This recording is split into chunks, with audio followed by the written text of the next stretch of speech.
We're live right now? Well, we will be, yeah. So you can just like go on mute and stuff. If the video is it'll be unlisted. Only people who have the URL Can see it. Yeah. So it's not like anyone's gonna see it. Yeah, it's gonna see it right now. Okay, cool. And when we're speaking and stuff like that, you'll put us on and then take us off like camera? Yeah, I can, but you should be able to control it yourself. Oh, it's saying you can't start your video because the host has stopped it. Say it again? I said it's saying that I can't start my video because you stopped it. Yeah, mine's the same. Did I really? Huh.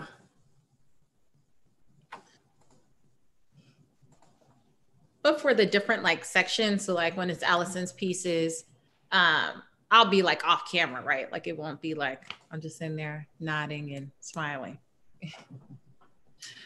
That's up to you. You should be allowed to turn on your camera now if you wish. Let me try. Let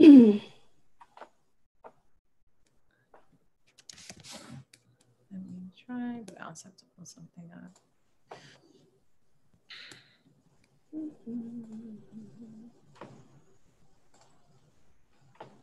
Oh, hello. I am. Great. Let me do this. That is not a Howard sweatshirt. You are the most annoying person. Listen. I literally had in my mind that I knew that my Howard sweater was in a specific suitcase. It was not there. Like I have no clue where it is. I went like ripping and roaring through all my stuff. So it was really not me. It got like lost in transition. I like lost a whole bunch of sweaters. I just assumed they were all in one spot, which they were not. So I didn't for failure.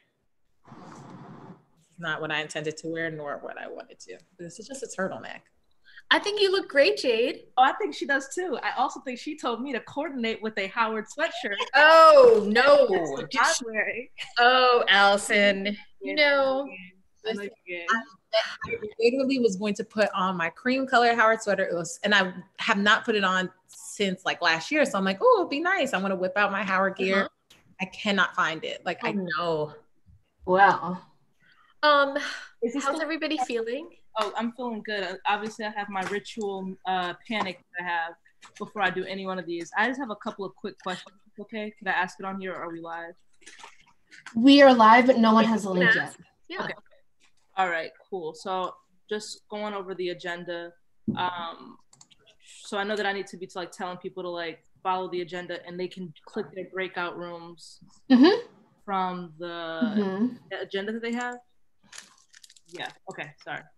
And then there's one other question that I had. So they're gonna be using the. Okay. I think I'm just freaking out. I'm okay. Don't worry. We got it. It'll be fine. Oh, can we ask the questions on camera, or are we only taking questions from them in the chat? I think we should mostly have people in the chat, but if there are times when we want to like have more of a conversation, you can have people put it in the chat and then call on them to say it aloud, you know? Okay, cool. Let me go ahead and focus on this live stream link though. Okay, you do that. I've got questions, just a little checklist. Again, Jade, you're fine thanking, or Jade and Allison, you guys are fine thanking BET and Lucinda Robb? We're thanking Lucinda as well in the beginning and the closing? I think just do the closing. I think that's fine. She is going to be there the whole time though. Okay. So, yeah, I had the little the blurb that you sent me for the closing, so I knew that there, but I wasn't sure if we wanted to do her. Yeah, no, I think she will understand, and I mean, yeah, I think that's totally fine. Okay. You guys hear music? Yes, thanks, Great. Sarah. And when this all gets started, I presume, Sarah, that it's just Jade and Allison who will have their cameras on, and we'll turn ours off. Yeah, I might have mine on right at the beginning, but then immediately go back. Yeah. Okay. All right, that's good. And when we have a winner, Allison, for the speech contest, you know that BET is giving us a prize.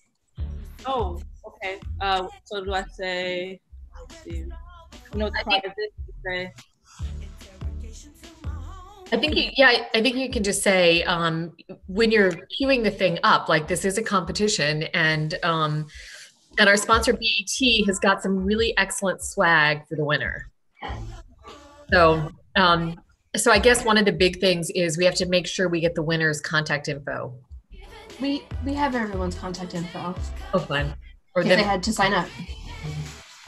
I mean, as long as we have to mark who it is, so we don't like whatever. Yeah, I think between the four of us, we'll remember. Okay, so I guess my last question is virtual competition. So, wait, Allison? Yeah? We can't hear you perfectly. No?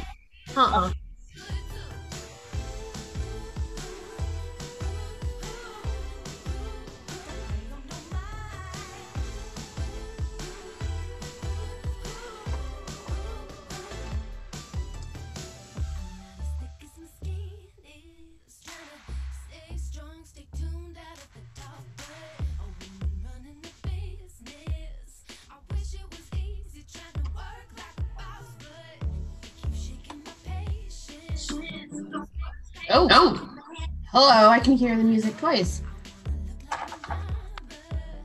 I can only hear it once. Well, now it's back again. Somebody had the music playing into the microphone. For a second. Also, you guys, I'm really proud of my little PowerPoint animations. Can we all enjoy them? They're moving. Okay, I thought my eyes were deceiving. Oh my God. No, you're fine. You're not having like a stroke or something. I'm right there with you, Jade. I know. I was like, did I see that, or was there like a stutter? Okay, that's good, Sarah. It's cute. I like it. Well, my eyes are.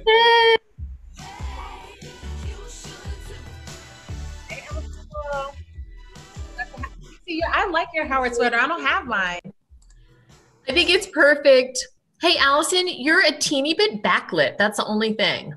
Because you've got, especially if you move like that. But I love the flowers. Any chance you could like create this, move the flowers? I'm not kidding, right? Because I have this massive window that I love in my kitchen, but it causes that. Yeah, you want to have the light on you, not behind you. You know. Yeah, like face it. Face the window. Yeah. Okay. That is pretty. It's not. Is it sunny where you are? It's not sunny over here. I know it's not sunny here either, but it looks sunny for Allison. Oh, there they really danced. Oh, Sarah. Yeah, that was good. You know, it's been the same every time, but just on a loop. You know what? I did not know that. I thought they all were like, oh yeah, there they are.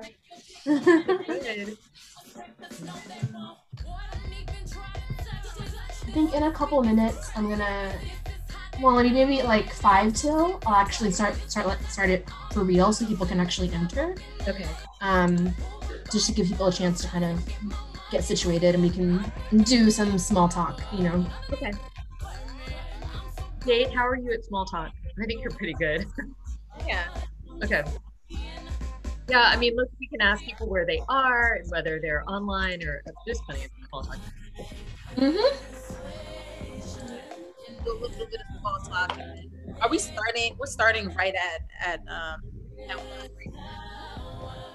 Yeah, we want to get going at 1. We want to make sure that we at least hit the time mark where the I guess it's just a conversation now is going to start, so that we have them at this right time. You know? Yeah. We're ready for them and they're ready for us. Hey, Allison, it's getting so much better. I wish you could have the flowers is the only thing, but you know. Do you want to go to Allison's house and just like move all her furniture and stuff? What's going on here is that I don't have so pretty. And I feel like I need to like have some input. So if my one input's going to be Allison's flowers, then there we go. That's it. Oh, love it. Oh, yeah, that does look okay. I admit it looks nice. Okay. It's just perfect. The lighting is perfect. Yeah. Okay.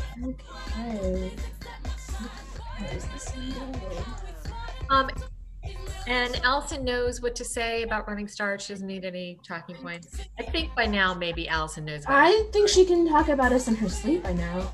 I think she probably can. You think?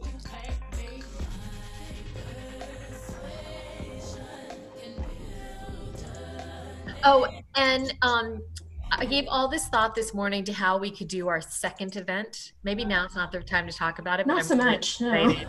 I'm really excited to tell you guys what I think should go down in the spring. But Okay.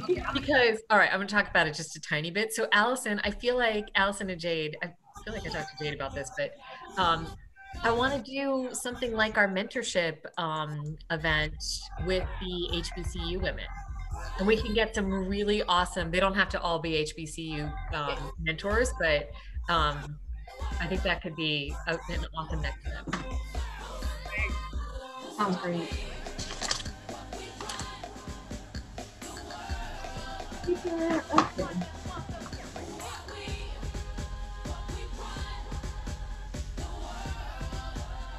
Maybe in a couple minutes, we'll start letting people come in. Hey, Dave. You are to talk to introduction. Huh? We'll start with you, pick to me, back to you, and I'll close it.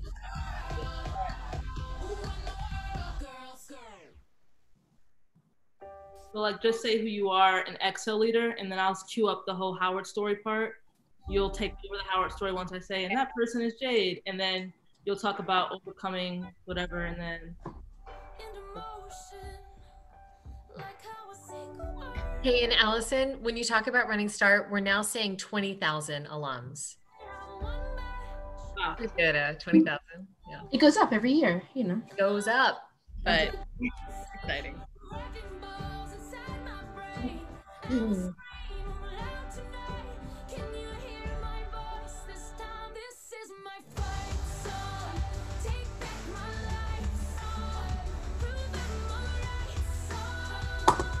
Fun fact, pretty much simultaneous to this, Jess is facilitating a workshop for Christopher Newport University. Oh, I love that. You know. We're everywhere all at the same time. Mm-hmm. Hey, Sarah, should we be putting the link to the live stream on our social media? Do we want to do that? I kind of thought it was like I don't know, like a special perk for people who signed up but couldn't get into the main thing. Well, if also because Susanna, we actually shouldn't do it because we're gonna have the full curriculum broadcast and we don't do that. Yeah. Okay. Good point. Good point. Later, if we record everything, we can maybe like excerpt Tasha's conversation or something. Yeah. Yeah. Okay. Okay. And Sarah, just know you've got the tech part. These fabulous women have the whole other thing. I'm here, so if there's anything that needs to happen, like go find speakers or anything, I'm your woman. I have trouble with idleness. Like, what am I supposed to be doing? So, chillin', unless you think there's a fire to put out. No, there won't be. It'll be fine. Fire. And the truth is, Allison, I always get nervous before these things, and I love to hear that you do too a little bit. But this audience is going to absolutely love you guys because you are literally your representative of what they are too, you know? And I love the Howard story. It's like, it's perfect. So it's even better. It'll be an even bigger crowd than usual. Okay, I'll shut up. No more talking.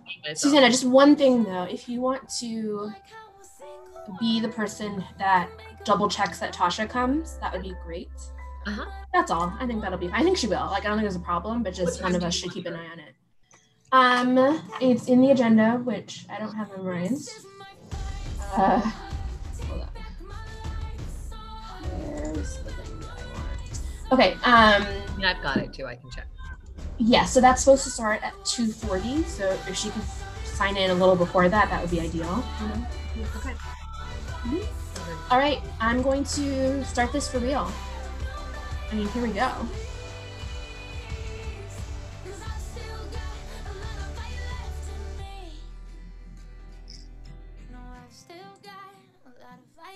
Hello. So we've got a couple people, hopefully more trickling in. Oh yeah, here it comes. Hello, everybody. Hello, everyone.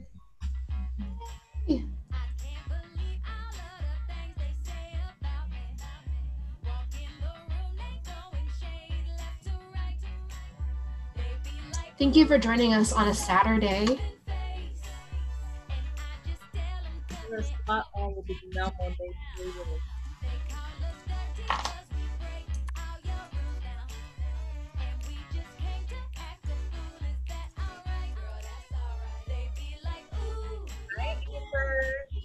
Hello. Taylor. Hey, can people in the chat just drop where you're joining us from? Like, where are you located physically?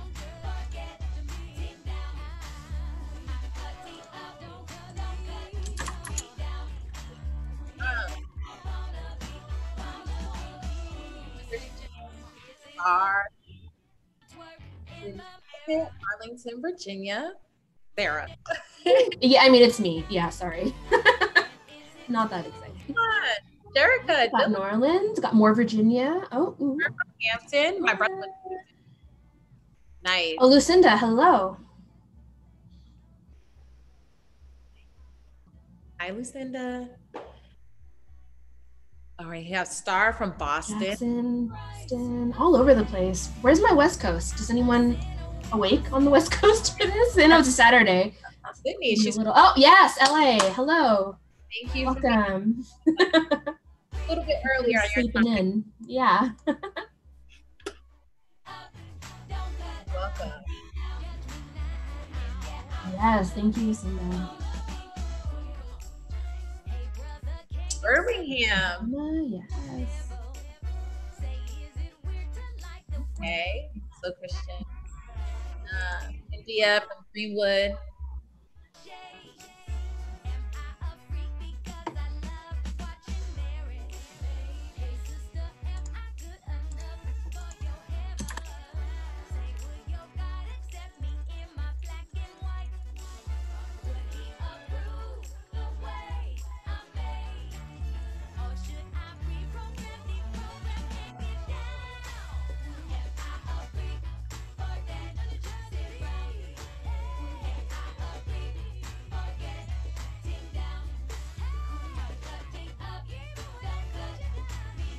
Ladies that just joined, we're excited to see where you guys are coming from. So if you can drop in the chat what city you currently are in.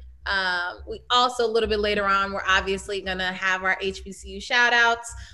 So that's coming because I really want to know where you are from in terms of the schools you guys are representing. So if you guys can drop in the chat and let us know where you guys are coming from. I see Jem is from Atlanta. All right. We have ATL in the building. Nice.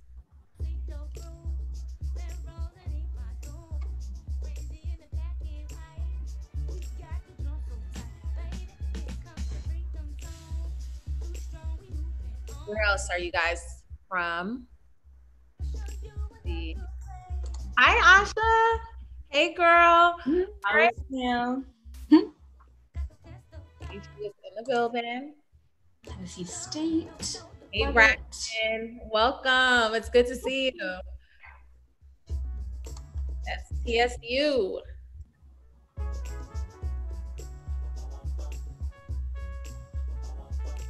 All righty. I think we have hit 1 o'clock. I guess it's time for us to get started. As ladies are trickling in, just make sure that you guys, as you're coming in, we want to know where you guys are coming from. So if you can drop in the chat and let us know, what city you guys are coming from, that would be amazing. I see Paul Quinn in Dallas, Texas. So yeah, just come on in, let us know where you guys are coming from. We want to make sure that we are, as engaged and active with you guys as possible. We want to make this as interactive as possible. So please make sure that you guys are utilizing the chat, dropping in there, really reacting, responding. We're going to be really interactive, like I said, this entire time. So I'm excited to get started with you ladies. So I guess it'll be me and Allison that'll get started. I'll just introduce myself really quickly. Hello, everybody. My name is Jade Agadosi. I am a proud graduate of Howard University. I graduated in 2018. I currently work at the National AFL-CIO, working in labor politics and labor policy. However, my passion is my work that I do for Ex-A-Leader. Ex-A-Leader is a nonprofit organization that was created in 2018 to help support HBCU student leaders on campuses across the country. I have a background of working in leadership at an HBCU. I attended, like I said, Howard University. I was an SGA president there. And so a lot of our work at Ex-A-Leader is rooted in supporting HBCU and really training up the next generation of HBCU leaders. Allison, if you can introduce yourself and Running Start. Awesome, thank you. I'm so excited to be with you guys this afternoon or whatever time it is, wherever you're at. My name is Allison Carpenter, and I am the Director of Public Engagement for the DC Council Committee on Housing here in Washington, DC. I'm also a proud graduate of Howard University and a former SGA president myself. I'm so excited to be bringing together Ex-A-Leader and Running Start. If you don't know, Running Start is an amazing nonpartisan nonprofit that trains women, young women and girls to run for office or run for campus positions all over the country. They've trained more than 20,000 alums, and they've trained all over, not just in the United States. I think they've been out to Iceland, if I can remember correctly. So I'm really excited to see these two groups come together, and we're so grateful for our support from BET to pull this off today, and our other supporters who we'll talk about later on.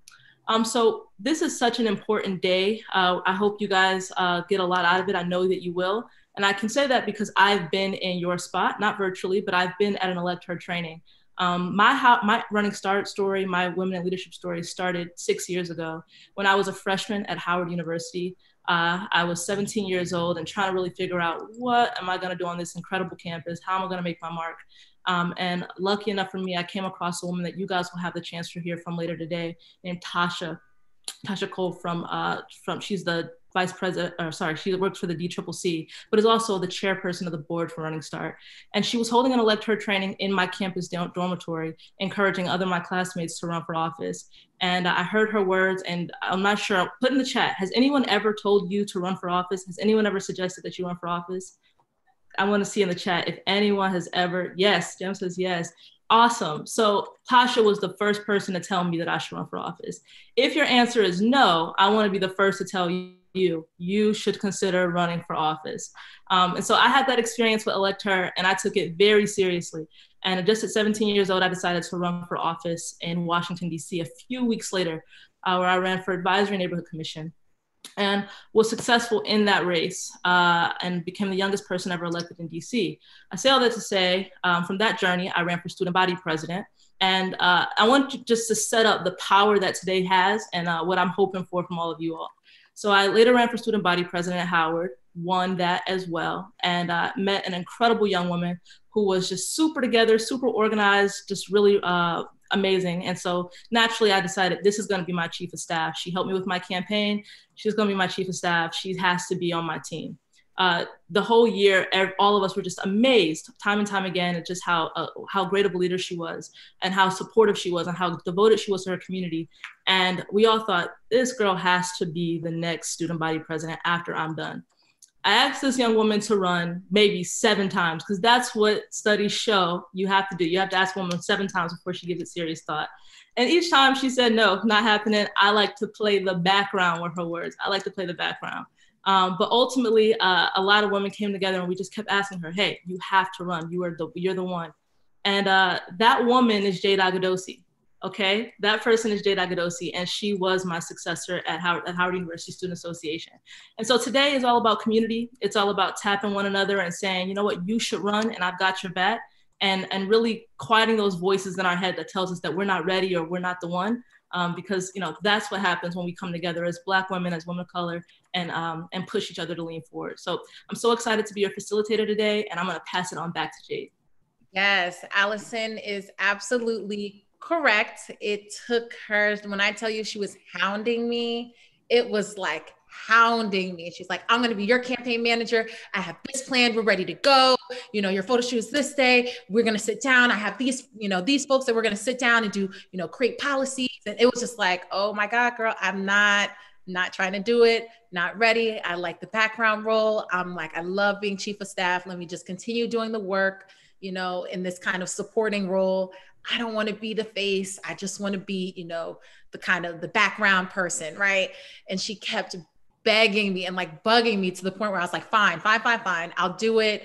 Fine, I'll do it. I know I'll do well, but I'm not ready. I didn't think I was ready at the time to step out on leadership and take on that next role. And like Allison said, oftentimes a lot of women find ourselves in that position, right? Where we are, the supportive, person to, and, beautifully for us, I was, supporting another woman, but oftentimes we find ourselves, supporting men in leadership, right? Of serving in, these roles and being as helpful as we can, being as bright and brilliant, and as well versed in, all of the different areas. For me, I was on campus. So on campus, I knew, everything that needed to be known about how campus works and how student government works. However, I still didn't feel prepared, or I didn't feel like it was my turn or my time, right? And so it took, like Allison said, Allison tapping me on the shoulder and saying, no, you got it. I'm here. I'm in the position right now. I know what it takes, and I know that you got it, right? And so let this entire experience,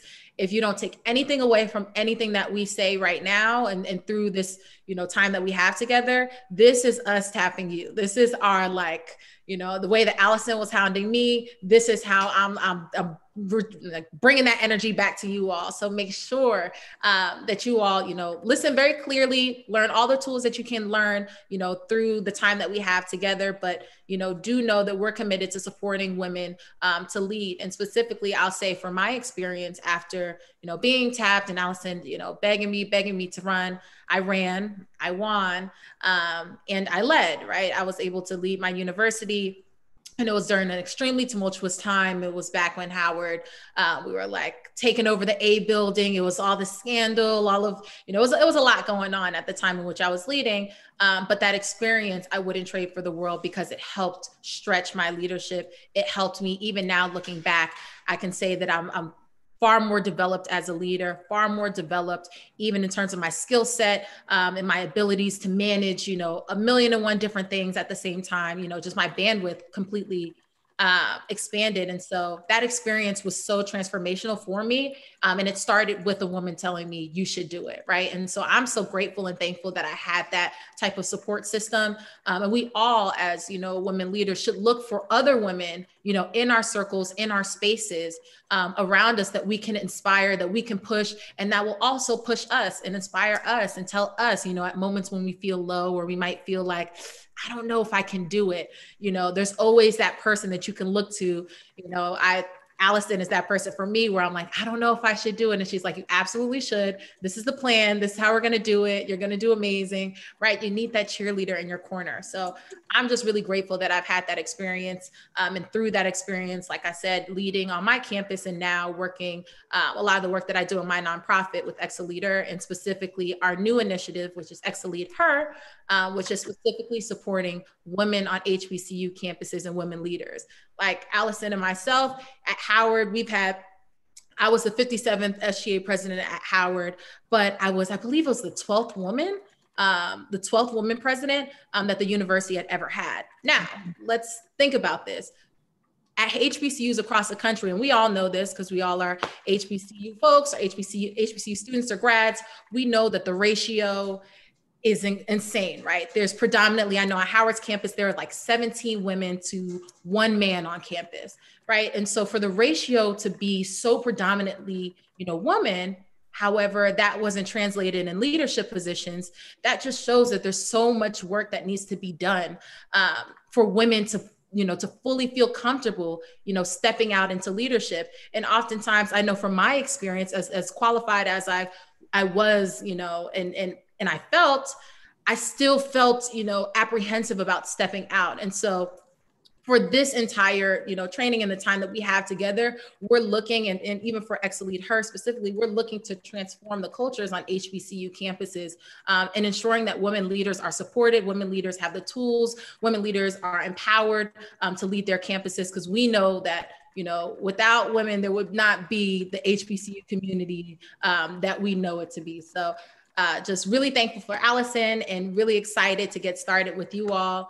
I know, Allison, you had something to Yeah, I see someone asked the question. I want you guys to keep doing that. This is going to be an interactive day. We have a great lineup today, but feel free to post questions and we'll answer them as we can. I saw someone ask, is this workshop beneficial to those wanting to run for the Miss of their university? I'd say absolutely. I've been to an HBCU pageant and you have a platform, you have a plan for your campus. This is for any role where you want to step up for your community. So absolutely, this workshop was going to be helpful to you. So thank you for the questions. Keep them going. But Jay, let's just kick this off. Why? Let's talk about finding your why and why we should step up in the first place. So I'm going to kick it back to you. Can you talk about what's your why and what led you to get involved? Yeah. So one thing I always tell any student leader, anybody that wants to take on any position, so that's whether on campus, community, whatever. So it can go from SGA to Miss to congressperson, right? The one foundational thing that most leaders, successful leaders, should have is a why, right? Like a purpose, something that drives them to do what they do, something that drives them to step into, this role or position. We're all about transformational, leaders and making sure that we are servant leaders. Servant leadership is so important. And so one of the pillars of that is understanding what your why is and what the purpose is. And that purpose isn't just rooted in yourself and just like, my career steps, right? There might be other things that, align or that bring you to that point. And so in kind of identifying what your why is, I have kind of three kind of tools that I use, or three things that I think about for myself, and I'll push it to you all because we're going to make this interactive as well for you guys to be thinking about as well. So one thing that I always tell folks is don't just ask yourself why, right? You got to detail the why. So identifying kind of what, beneath the surface, what are things that kind of play into your why, right? So usually I'll say to women, you say, I want to run for SGA president because, I want to change my campus, right? Great. That's a great start. But then what else, right? So, why does changing your campus matter? Why is that important? Why now do you need to run for that position, right? There's so many other questions that are kind of deep within there. And as you dig deeper into asking yourself questions as to, why do I fully feel invested, or why do I feel like I should run for this position? You'll learn more about yourself. But then you'll also learn more about why, that role or the work that you would do really matters to you. And that's really important because as we all know, and I've worked in the political space, Allison has as well, and a lot of women on this call, I can imagine, have served in different roles. We know that burnout is real, right? So if you're not passionate about this work, if you're not grounded in this work or rooted in this work, then it will get tiring very, very quickly, right? Obstacles are going to be thrown at you left and right.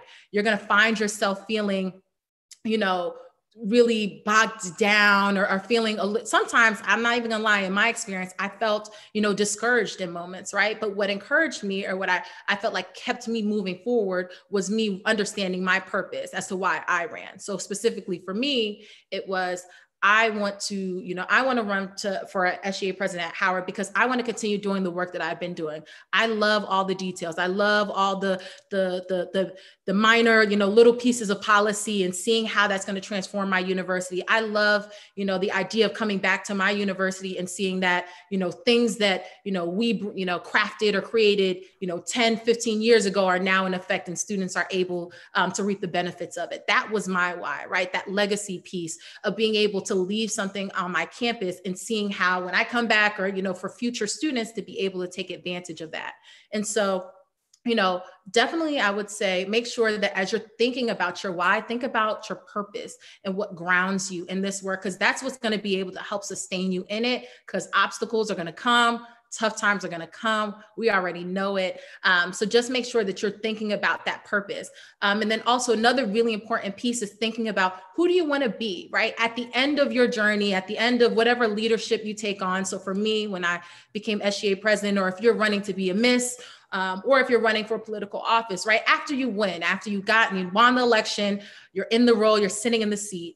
Now it's time to think, who do I want to be in this role? What do I want to do? Who do I want to be at the end of this? What skill sets do I want to, build? How do I want to grow myself? How do I want to, you know, when I look back at my time in this position, how do I, you know, what is the lens in which I want to look at it from, right? And so that's a really important piece as well. So I will, you know, stop doing all of my talking, and I'm curious to see from the ladies in the chat, if you can drop in the chat, you know, what is you guys' why? Why are you interested in running for, you know, whatever position, whatever office, whatever position on campus? I'm really, really curious to see kind of how you guys have been thinking about, or what's kind of pushed you guys to even be interested in joining this call and being on with us right now. So let's see what the chat's saying. Make sure that y'all are, you know, really engaged in the chat. I'm trying to engage with y'all. So let's see. And Allison, I'll actually ask you as just a quick thing. So what was your why in terms of why you ran? Why? My why was definitely, I felt like I looked around and I didn't see enough folk who spoke to the issues that I cared about. And we'll talk a little bit more about issues later. But my why was just wanting to stand up for folk, not who are voiceless, but folk who are ignored, who are silenced. And that was part of my why. I also just wanted to, on student government level, I wanted to challenge myself and show up for my community I wanted to serve. And I took on a bunch of different service roles until I finally said, you know what, this feels like a natural next step. Let me run for SGA president. I've done community service on campus. I've done different orgs on campus, but let's step up and try to lead our student government in the right direction. So that was part of my why. We'll really break that down because there's so much that goes into your why. And I hope that if you don't know why yet, you'll know by the end of today or along the journey. So one of the cool things is that today's training is not the end of the journey, it's the beginning. And so I want you guys to remember that we are a resource for you all after this. Run and Start has been the most incredible network for me. Excel Leaders are an incredible family as well. And so stay connected with us. Someone asked about LinkedIn. Let's stay connected and know that this is gonna be a family that you have moving forward. So I'm seeing some great answers in the chat. You wanna start reading off? These are really awesome. We have Peyton Jackson, who said, her why is to spread love, the love that she has for her university, and to correct the issues that leave students unsuccessful in their goals. Really, really good. We have Amber, who said, Black women and Black bodies deserve healthcare that protects them. I hope to fix that from a healthcare and a policy perspective. Yes, ma'am. Yeah. We have Asha saying, my why was understanding things I wish I had in regards to the resources and support, and becoming passionate about making sure that others do get to have those things. I also know what it feels like to be silenced. So I want to help amplify the voices of others. Yes, ma'am. Mm-hmm. Loving that. Chelsea, she said, I was interested in running for SGA because I wanted to leave Bowie better than how I found it. Love that. I came to the school looking up to the leaders, and then as time passed, I saw that the real issues weren't being addressed. We didn't have strong leaders who weren't scared to go against the crowd. I wanted to create the change I always spoke about. I wanted to advocate for those who couldn't advocate for themselves. Chelsea, that is powerful, girl. That is really, really powerful. Oh my goodness. Okay, we have Morgan. I'm interested in running for office because as a new Black mother, healthcare has been so important to me. I want to fight for Medicaid expansion in the last 12 states. We do not have it. I eventually want to help fight for affordable and accessible healthcare for all. Well, Morgan's going to help us with our next exercise because I love how you guys are coming in with the issues. Y'all are like, listen, I understand my why. I understand my purpose. I'm grounded in it. Let's get to the meat and potatoes. Let's get to the policy. Let's get to it. I love that. Sorry. You got it. I'll do two more and then I'll transition. So we have Jem Richardson, who said, I'm interested in running for SGA to give women a louder voice on campus at Alabama State University. I want to enhance the culture of excellence at ASU, set a standard of leadership and respect. I also want to continue the work I'm doing in the Student Senate and create policies that students actually see. I like that is you got it. And then last but not least, and we'll be still seeing some of the other ladies that are dropping their whys in the chat, so continue to do so. But I see Braxton, who said, there are people dying around us, especially in the communities in which our HBCUs reside. From food access to healthcare to education, we deserve better. And that's so real. That's so real. And thank you, ladies, for just dropping in the chat and letting us know your why. And I think even in typing it out, right, and thinking about it, this is like the first step, but that's the foundation that we build off of, right? So like, obviously, it's not just the, okay, I'm passionate about this work. Then we have to get into the details, the policies, the issues, the, kind of filling it out. But it's great to have a really strong foundation. And it seems like you ladies are like rooted in this work, ready to lead, and you know your why, which is so important. So you have actually given us a perfect transition to our first exercise. And I want to make sure everyone is ready. You should have received a link to our Elect Her digital workbook. Please let us know in the chat if you do not have access to that so we can get you all set up. But we're going to turn our why into our, oh, thank you, Sarah, for posting it. But we're going to turn our why into identifying what's your issue, which is another huge part of the foundation of any campaign.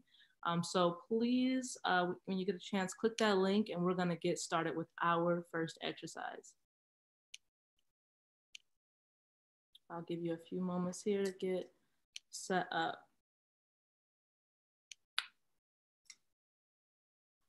Awesome. So I'm going to get started. So first exercise, what's your issue? Let me just preface this by saying a lot of you have already given a lot of great issues and you clearly understand, why you're in this. It's very obvious when someone runs for office, and I'm sure you guys have seen this, you have experiences on your campus races or even in our national politics.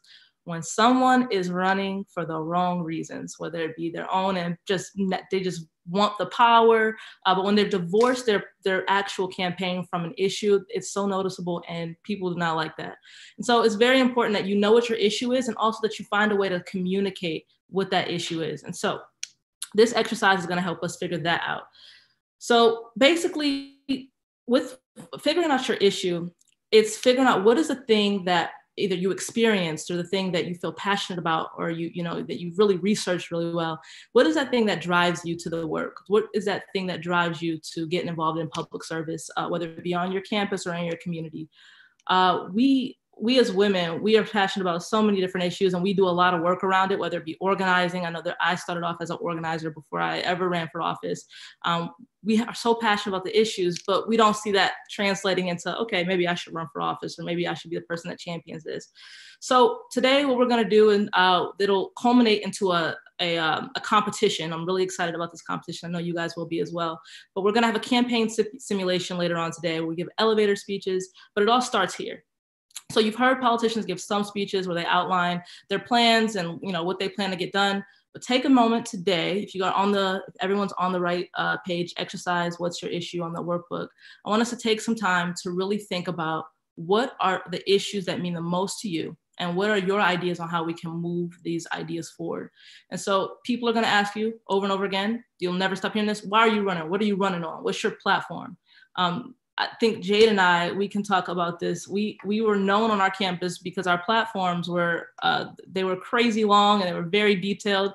You don't have to do that, but just be very clear about what it is you're running upon and what are those issues that are gonna earn you the support of your peers. So take some time. If you guys have any problems, let us know in the chat, but fill out this form and really just take a moment to think, what are the issues that you care about the most? Why do you care about it? And what is your personal connection to the issue? And so we're gonna give you some time to do that. And after we'll come back together and talk about it. And if I have any brave souls who wanna speak on camera, let me know, because we'd love to hear people say it in their own words. So let's take the next 20 minutes and fill this out and let us know if you have any questions. And please don't be afraid to, if you guys have any questions, drop it in the chat. You can chat, chat us privately or, the entire chat we like, because, other people might have the same questions that you might have. And like Allison said, if you're a brave soul and you want to, get on camera and talk to, folks and let folks know kind of what you guys' issues are, that would be amazing.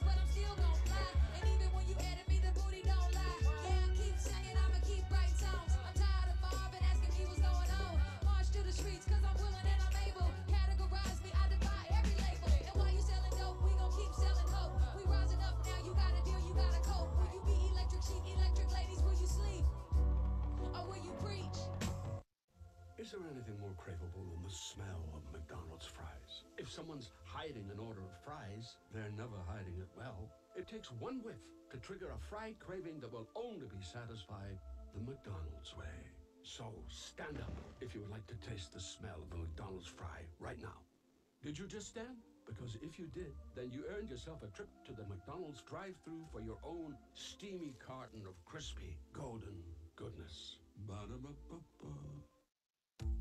You don't have to pay top dollar to get top shelf paint.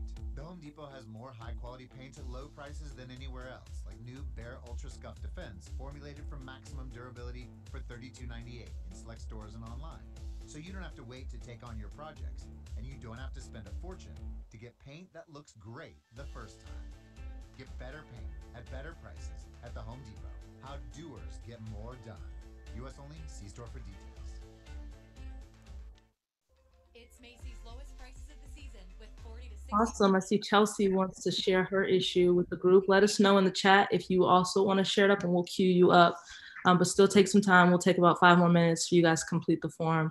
And while we're at it, Jade, would you care to share your issue? What is the thing that, what issue was it for you on campus that led you to run for office? So quite honestly, it was like a bunch of different issues. So because I served as chief of staff to Allison there, we had like, I think it was like 40 different platform items that we wanted to accomplish on campus. Like we were like, it was from, providing printing to students all the way to like dismantling gentrification in DC. Like it was wide reaching. We were like shooting for the moon for real. Right. But of the 40 different things that we had on our platform, we were able to get about like 70% of those things done. So we were really effective within that year. However, for me, there were still some outstanding things that we just weren't able to complete within that, year's time. And so for me, what really drove me to run, quite honestly, is I wanted to see those things through. I wanted to make sure that all the things that we had promised students that we said that we were going to, accomplish, I wanted to see those through, in addition to other, issues that had popped up on campus. So case in point, we were trying to provide unpaid internship grants and provide, what was it? It's like Metro cards. It was like it was so many different things. You remember our one graphic, the Elect Her platform? Yeah. We were so frustrated when we were students that we didn't see a lot of women in various positions on campus. And we said, part of our platform is going to be to change that. And I think that, that was just a huge thing that drove us because it personally affected us. And it also was something that, we understood, firsthand. And so that was a part of our platform. And it's something that we got done with Run and Start support. And even with that, right, in terms of that legacy piece, that was something that we had like a Madam President on her platform and also on my platform, because we wanted to continue the work.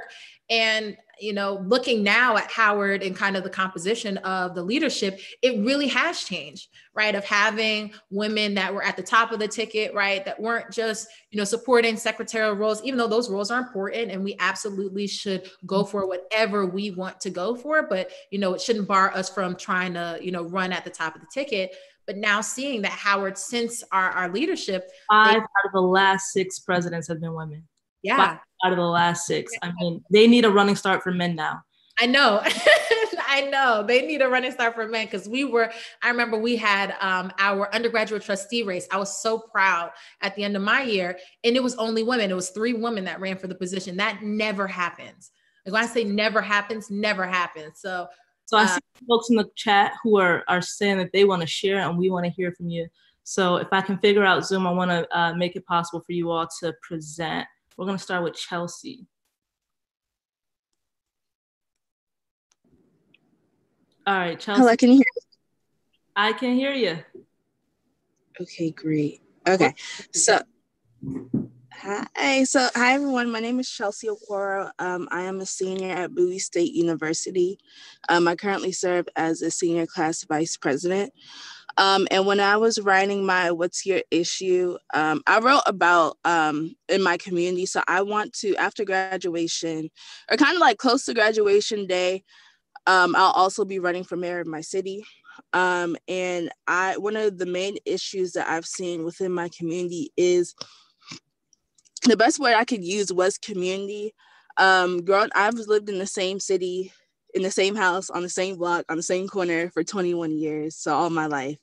Growing up, I knew my mayor. She was very active within our community. She would address problems that the citizens actually faced. And as she left office and as time has gone by, I've seen that we've lost our sense of community, where it comes to the point where I was in an Uber with someone who actually lives down the street from me, and I asked her if she knew who our mayor was, and she said no. And she's much older than me, and it was such a problem for me, because I feel as though, like, why don't the citizens that you serve know you? Why don't the citizens that you serve feel comfortable even talking to you? Why can't they access you? Things like that. And I feel like that's very important, especially because our city is so small. I felt as though that's a real problem, that we don't know our leader. And I feel as though that community kind of caters towards everything, because without knowing your community, without being united, how do we solve issues? How do we solve problems? So that's really my main issue, and that's something that I really want to work on. So thank you for giving me the opportunity to talk. Chelsea, snaps for Chelsea. That was awesome. Like, that was perfect. First of all, Chelsea for mayor. Susanna says she had her vote, you have mine.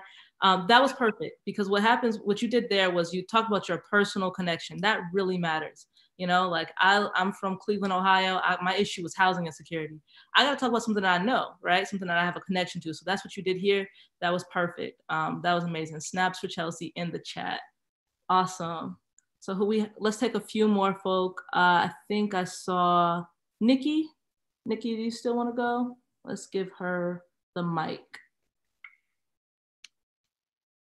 Hey, Nikki. Hey, can you hear me? Yeah, hey, what's your issue? My name is Shaniqua Freeman. Actually, I go by Nikki. I'm a senior at the Fort Valley State University. I should be graduating in May. And my issue is police brutality in the community. I'm a non-traditional student, and I originally went into criminal justice, but a teacher at Fort Valley was like, you should go with, you should minor in political science. And so as I started growing in political science, I started seeing that I actually wanted to affect the change, not just, being there in the background. And she kept pushing me into positions of being a leader. I'm actually the vice president of the Political Science Student Association now. And, I just started seeing I needed to help affect change, especially with my son growing in this world. And our Black males are endangered species right now. And I wanted to be on the forefront to help change with community policing. I think they need to be more in the community, hands-on, as far as being there as a friend in the neighborhood, someone that's really there to protect you, not just there to tell you that, oh, you did a crime and you're going to jail for this. I've got more schooling than the average police officer out here. He can go for a few weeks and be on the streets toting a gun. So I really wanted to do it not only for my son, but the future sons out there. If something happens to us, what are we gonna do? And vice versa. So it's time for us to really start protecting each other. And if we can get in the positions of power, we can help each other more. Wow. You can so hear your heart in that. And like, you can hear how real that is. And that, like, training aside, like, that is what connects with people. Like, that I hear you, as people are saying, preach in the comments. Absolutely. Speaking from your heart and talking about what's real, that's always going to be, what people are looking for in their leaders. So you just hit that out of the park. Thank you so much for sharing that with us. Thank you. Thank you. All right. Who else wants to go? I got to scroll back up. You have Giovanni Ayers. Hey, Giovanni. Hello. I am Giovanni Ayers, a junior political science pre-law major here at South Carolina State University, and I humbly serve as the SGA president for this academic school year. And for me, my biggest issue, which is we're the only public HBCU in South Carolina, and we don't receive the funding that we should receive, like the other schools like USC, Clemson, College of Charleston. And that's a big issue for me. And to think that, we're how many years away from, okay, let's say, take for example, 1965. We're in 2020 and we're still not getting the same funding. We're still not getting anything like the other schools are getting. And to think that we're progressive and we're still not getting it. And to think, literally our school is being controlled by the state. It has always been controlled by the state. And I found out today, our first SGA president was a female, Catherine Peppers, and the administration used to elect SGA people, not the student body. And Catherine Peppers was the first SGA president elected by the students. And to know that that was first a female, talk about legacy, and now me being here, the fifth female SGA president, that's just something that I don't know. I'm very, very, very, very intrigued about, but also it's I don't know how to explain it. And I know I'm probably just ranting, but we just do not receive the same funding at all. And how are we supposed to grow our student body? How are we supposed to do this and that, compete with all these other institutions in South Carolina? And we can't. And now to say that the USC's and the Clemson, the state literally told them that they have to become more diverse.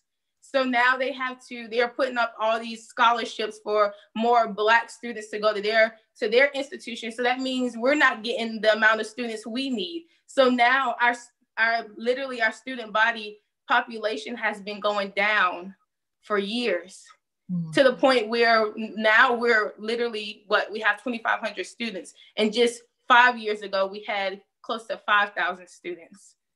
So just look at, and we all know that South Carolina do not want us to be open. We all know that. They want to close us. They tried to close us 5 years ago and it didn't happen. And they're trying to close us now. But I don't know, that's my why. That's my issue. Thank you. Giovanni, you have schooled us, you have educated us, and I'm seeing a group of supporters in the chat who are ready to come and rally behind you. This is what talking about your issue does. I mean, now I'm ready to write whoever I need to write, tell me who I need to call, because you have rallied me up. I'm ready to work. And I see that some folk are saying that they can relate, they're experiencing it at their HBCU. You've got a lot of energy that you've just stirred up in this chat, and this is what it's all about. So let's get together, let's talk offline, and let's figure out how we can move this issue forward. That was perfect. This is exciting. This is awesome. Does anyone else want to go? We can do like 2 more. This is awesome. Thank you. Thank you. I think I saw Jem and Asha. Okay. We're going to wrap up there, and then, but feel free to, if you haven't already, put it in the chat and let us know what your issue is. We'll have another opportunity for us to share publicly, and we'll get to that next. But Asha, you're next, and then we're going to do Jem. Hi, so my name's actually pronounced Aisha. Aisha, I'm so sorry. Thank you. Oh, that's okay, no problem. Our bad. No problem at all. So my name is Aisha Burwell, and I'm a second-year law student at UDC David A. Clark School of Law in Washington, D.C. I also attended Howard University as well, and I currently serve as the president of our Black Law Students Association. And so my issue pretty much is pertaining to equal justice in the perspective of law. However, I had talked about in the questionnaire that you guys filled out that sometimes the issue that I have with myself and just gathering up the courage to run for certain things is just things that I've been through. So a lot of the reasoning that I want to pursue a career in law is just because of trauma that I've experienced. So sometimes I kind of like find myself in a fight between the things that I've been through and my ability to use those things to help others.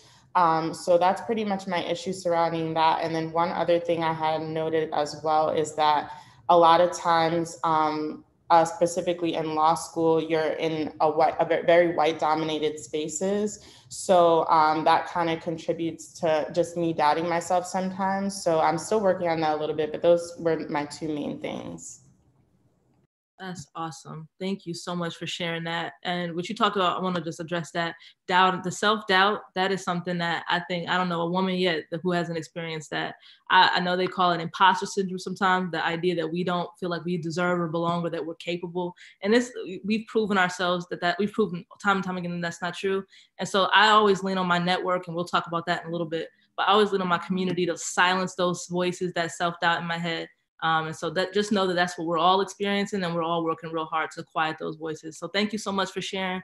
And thank you everyone for sharing. I think we have one last one, and keep sharing in the chat. So Jem, I hope I'm pronouncing your name correctly. You're on. Okay, hello. Hello. Hello. Hey. Okay. Yeah, you said it right. It's Jim. Okay, so to keep it short, my issues that I care about on my campus are giving women a voice on campus, like I stated before, just saying like there aren't that many women in leadership positions at all on my campus, being from a dean of a college to a chair to a financial aid director. Like we just got a female financial aid director. We had a vice president of student affairs. She was a woman, but they were all thought to be really docile and timid, and I feel like they're not taken serious enough. With me being a women in leadership on my campus, being in the Senate, every time that I have an issue with the administration, I have to have one of my male counterparts back me up for me to even be respected, and I feel that's a sign of disrespect. So I feel like just having more women in leadership on campus will definitely help change that culture. Also, setting a standard on our campus, holding students accountable. Like one of my colleagues said, making sure that students know, like, it's not acceptable for you to be failing. It's not acceptable for you to not care about your campus, not care about your university. We want you to come to this university and leave better than you came. So really just giving students the opportunity to be greater, setting that standard of excellence on our campus, setting a standard of prestige on our campus is definitely a few of my issues. Wow, thank you so much. That was awesome. That was awesome. So you guys killed this whole exercise. Thank you all for participating. Thank you everybody who participated in the chat. This is what it's all about. And I just want to give one final note on this What's Your Issue exercise. We talked about it earlier. We alluded to it. Being in office, a lot of you guys are already SGA presidents. That's awesome. So you know, as well as I do, how challenging this can be. You know that the year is a long one, and you endure so many different obstacles. And so what's the thing that keeps us grounded? It's remembering why we're running and what we're fighting for. And so knowing your issue, it absolutely will keep you grounded and keep you through those tough times. So this was amazing. Thank you so much for participating in this exercise. We got one more before we go on break. And so I'm really excited with this one. We're gonna be practicing building your network. And I just want to give a shout out to Bailey in the chat, who is already demonstrating what it looks like to build a network. Bailey said, can we start a group me? Bailey's been on it in the group time. She's been, what's your number? Can I connect with you? That's it. Shout out to Bailey, and shout out to everybody who's sharing the number. This is what it looks like. So you guys already got to jump on this, but let's talk about the importance of networking. If you can go back to your digital booklet, let's move on to that section in the book. And you might see, I think, student government. We're gonna skip that one and go straight to building your support network. I'll give you a moment to pull that up.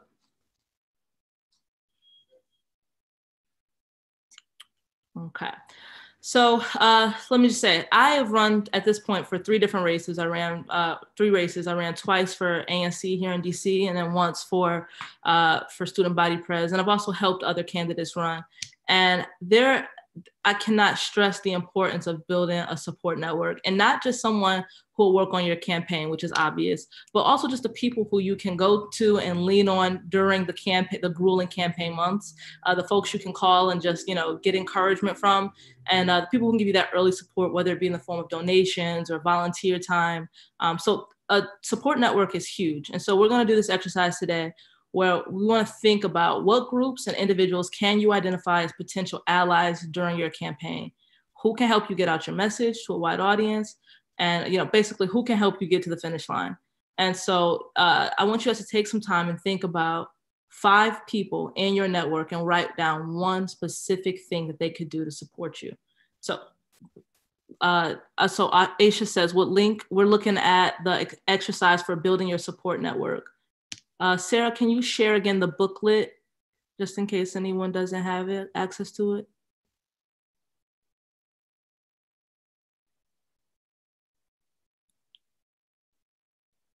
We got a lot of links going on here. I love it. And so there also is a Running Start Slack that we're going to invite everyone into at the close of this event. And so I see somebody suggesting that we make an HBCU Slack. We'll chat with the higher ups about that. She already started to group me. You see the type of proactive energy I love. Love it. So there's the workbook. Sarah has shared it. So make sure you guys get to the Building Your Network exercise. And so just a little anecdote here. When I was running for student body president, I was actually abroad. I was studying abroad in England. And I made the crazy decision. I said, you know what? I've served my campus well. I know I took this semester off, but I really think I want to run for student body president. How am I going to do that if I'm not even in the country? And I had a group of folk who had always supported me in everything that I did. And I knew that those were the natural first people to call. I called my best friend up. I called, people I used to serve with. And and Jade is included in this. And they set up the best campaign without a candidate you've ever seen. And so I knew that I could call on those people. And I knew that, that they would show up for me. And there were also some people who I had no idea would want to support me, people who I did not expect. And so when you think about your network, think about what skills you need, what are you missing? What will you need to get across the finish line? And you may be surprised at who will step up and show up for you. I didn't know Jade that well, but she'd be my campaign manager. Yeah, we did not know each other. It was like very acquaintance, like, hey girl, that's pretty much it. But to Allison's point, and when you guys are thinking about this exercise, really think about, people that you've come into contact with. Like I knew women in student leadership that were in just leadership on campus in different capacities that I was like, she's really great at this. Like, oh, she's really great at connecting, with this group of students. And I'm going to need this group of students to get involved in my campaign. So let me reach out to her. This person, they're really good at this specific thing, right? And so think about your network. Think about the people you come into contact with. They may not be your best friends. And sometimes it might be better to not necessarily have your best friends working, on your campaign. Obviously support is support. So you want all the support that you can get, but just think strategically about, the different skill sets that you're looking for that are going to complement, your campaign and your team. Absolutely. And as you think about these 5 names and how they can support you, I want you to add a 6th and a 7th name, and that's me and Jade's name, because now we are part of your group, we're part of your tribe. And so when you think about what's next for you, what role you're gonna run for next, I want us to be on that list because you've got our support. So keep that in mind as well. I'll give you some time. Sarah, can you crank that music back up? Thank you.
trying to hide. We held our breath to see our names return.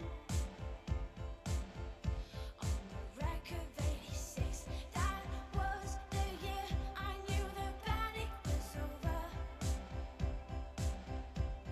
Yeah, since we found out that anything could happen, anything could happen, anything could happen, anything could happen, anything could happen, anything could happen.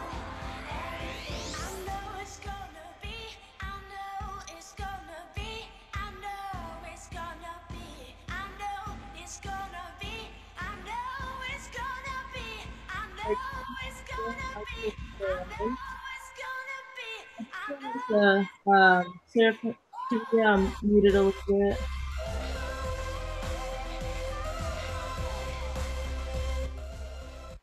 Awesome, thank you. I forgot the most important part, guys. So as you're filling this out and you're thinking about the folk who are who you want to ask for support, we want you right now, like as you're doing this exercise, to reach out to one of these folk and ask them for their support. So think about who on your list you may not have felt confident enough to reach out to right now.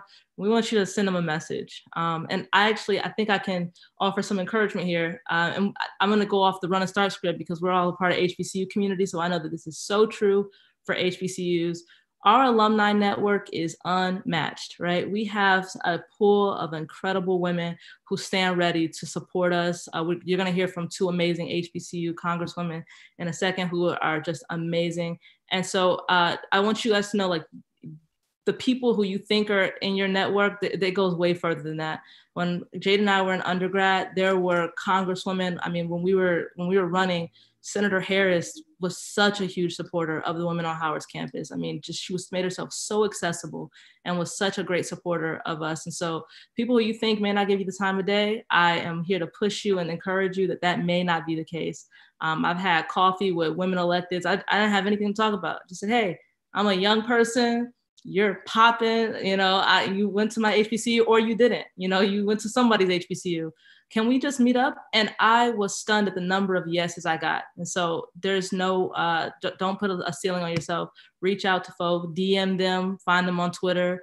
With elected officials, you can find their email, find their scheduler, reach out because it can get you really far. So actually add also, even if you're not anticipating on running like right now, right? Your election might not be right now, but reaching out to people is so helpful because those people will remember, right? So when it comes time and as you're gearing up, those are going to be the folks that are pushing you, that are like, remember you said you wanted to run, right? Remember you said that this was a part of your plan. Those are going to be people that are going to hold you accountable and be your cheerleaders along that process. So even though it might seem early technically, because I know campaign season for a lot of HBCUs don't technically start until next year, this is the perfect time to start building community, start building your network and building your support, because you're going to really need to lean on them. And I promise you, as different folks start entering into the races, Allison could speak on it herself. I know it was my case as well. It can be a little intimidating, but it was good that I had folks that were in my corner that were like, nope, we're doing this. I don't care if, this person is joining the race or that person. It might be a lot of competition, but you got it. So definitely reach out, even though it's early. It's never too early to start building support. Absolutely.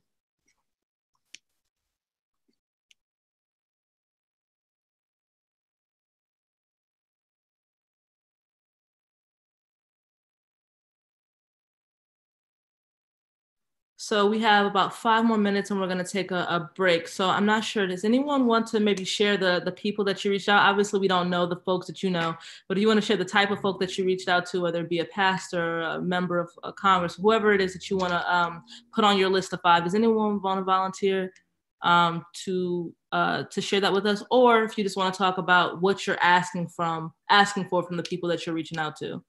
Any volunteers?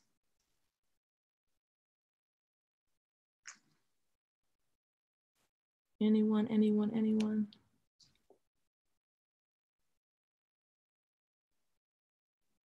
Oh, cool, Morgan, thank you. So let's get you queued up.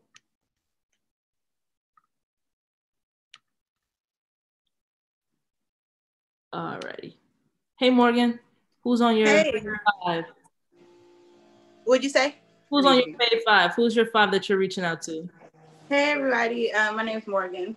I'm from Houston, Texas. And my 5 people that I am reaching out to, I want to say my family members is one, my old professors, and, staff people at my HBCU that I found, I made connections with. My extended connections, so maybe the people who know my, connections, and kind of branch out that way.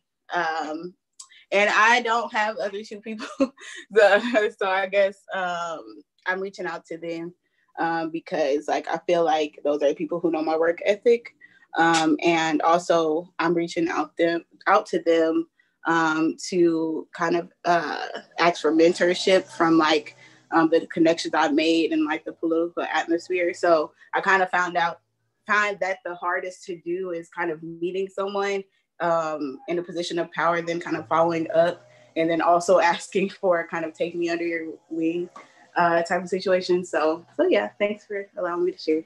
No, thank you. And I feel you. Getting the schedule of an elected official is its own competition in and of itself. But you will just keep being persistent, and it should work out for you. Thank you so much for sharing. Thanks. And I will also add, especially during COVID, and like folks aren't in the office, right? So you can literally reach out to folks and say, hey, do you have like 10 minutes on Zoom for us to just like chat, right? Like I know a bunch of my friends or different people in my network, they've been doing that really, really heavy lately of just like, hey, can I get 10 minutes, 15 minutes of your time? You don't have to go anywhere, do anything in the comfort of your home. We can just get on Zoom, chat really quickly and make the connection. So even if it's that type of ask, especially in the times that we're in, do that. And that could be really beneficial. Awesome. Thank you, Jade. Does anyone else want to share who they're reaching out to? Amber. Awesome. Let's get you set up, Amber. All right. There you go. Hello. Hey, Amber. Hi. So my name is Amber Nguyen. I am a junior nursing major, criminal justice minor, attending Hampton University. And from my 5 people, the first person I put is my friend Caleb, because Caleb is a policy wizard. I know his strengths, and he's actually thinking about running for Senate in his state at the moment. So I feel like I would get a lot of good information from him. Another person I put down is Shirley Nathan Pulliam. She served in the Maryland House of Delegates, and she's also a fellow Jamaican, and she's actually a nurse. So from a healthcare perspective, I feel like she would help round out my campaign very well. I would have my friend Alexis on my help me round out everything, because she is a grassroots community organizer in an extremely underserved community within the state of Virginia. So she would help me ensure that I'm including every single Virginian in my campaign. Someone well known that I would ask to help is Beatrice Dixon, who is one of the founders of the Honeypot Company. I've had the privilege of working with her on a lot of my menstrual equity work at Hampton University. So she would definitely be willing to help me out, ensuring that my policies are inclusive with regards to reproductive justice. And I had one more person, but I'm forgetting their name.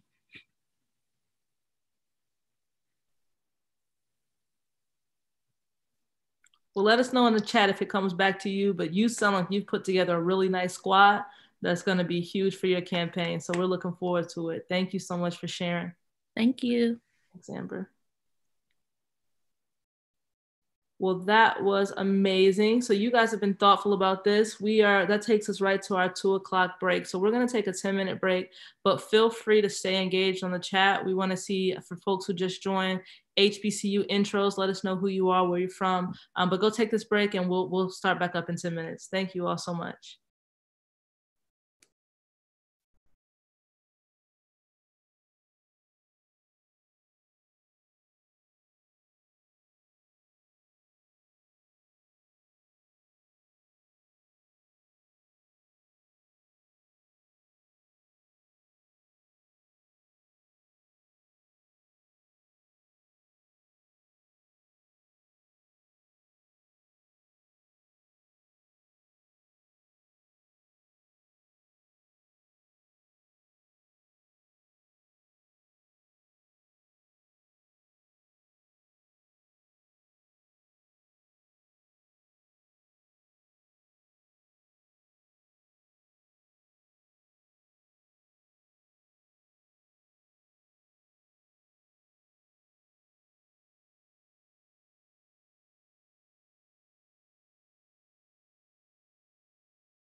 Hello.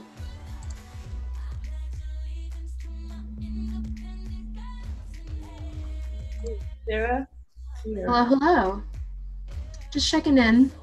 Just a reminder, this is all being broadcast live and recorded, so don't say anything private. Awesome. But hey. Hi. I'm having fun. Are you all having fun? I think this is awesome. I love all the energy. Mm-hmm. Hey, Tasha. Hi. Great. Tasha. Very excited. Susanna, did you see my text? I'm gonna check it right now because about the video. Well, yeah, I think the video is all set, and Sarah can chat you. But yeah, I think it's okay. I know she will ask me about this. Oh, we have the video. We have the video. I like it. Yeah. Mm-hmm. While she is with the president, she will ask me about. Oh, what fun! Yes. When she Hey, says Lucinda, she means Hi, Lucinda. Hi, Lucinda. What is that in your background, Lucinda? On the this is my Pez collection. I Oh. had no idea when I set this basement office up about 6 years ago, that Pez would play such a prominent role in every Zoom call every day. It's nice. It's colorful, but it's not colorful. too, yeah. It's different. Perfect. My goodness. Still have your stand-up desk, your track desk? Yes, although I'm cheating today. I have a bar stool I'm sitting on. You can't see that. It doesn't matter. You're doing much better than I'm sure most of us. So.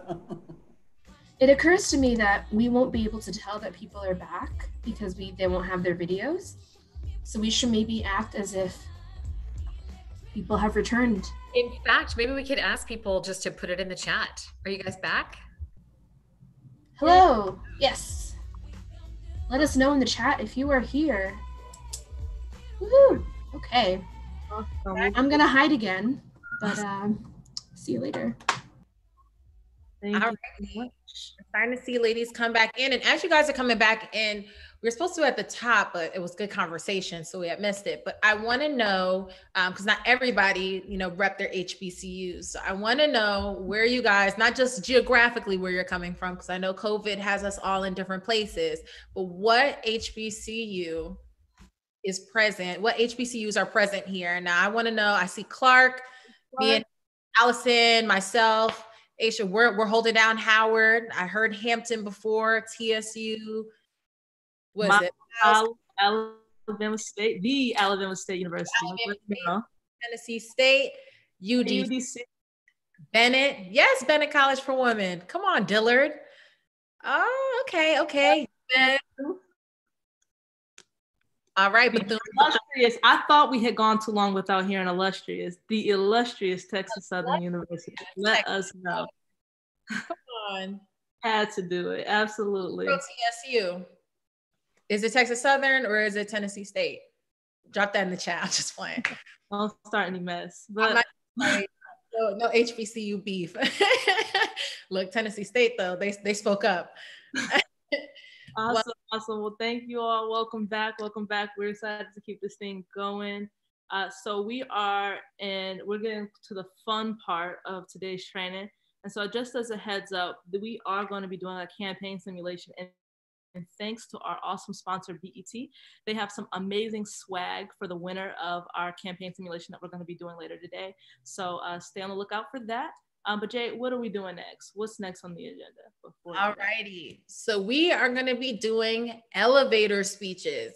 And so you all have probably heard of them. I know you all are women in leadership. You've probably ran for different positions and have heard about your elevator speech.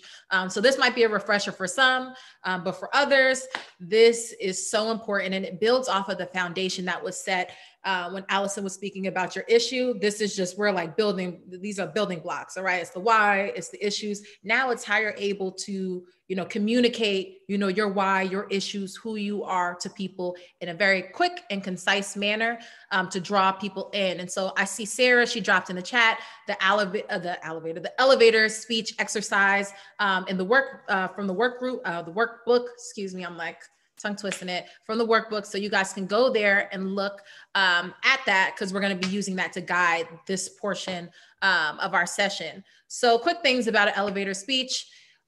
It should only be 30 seconds. Now, and I'm going to stress this, I cannot stress it enough. It's 30 seconds. That's why it's called the elevator speech. Grace period. You can get a grace. 5 seconds grace period to just collect your thoughts, and then you got to go, right?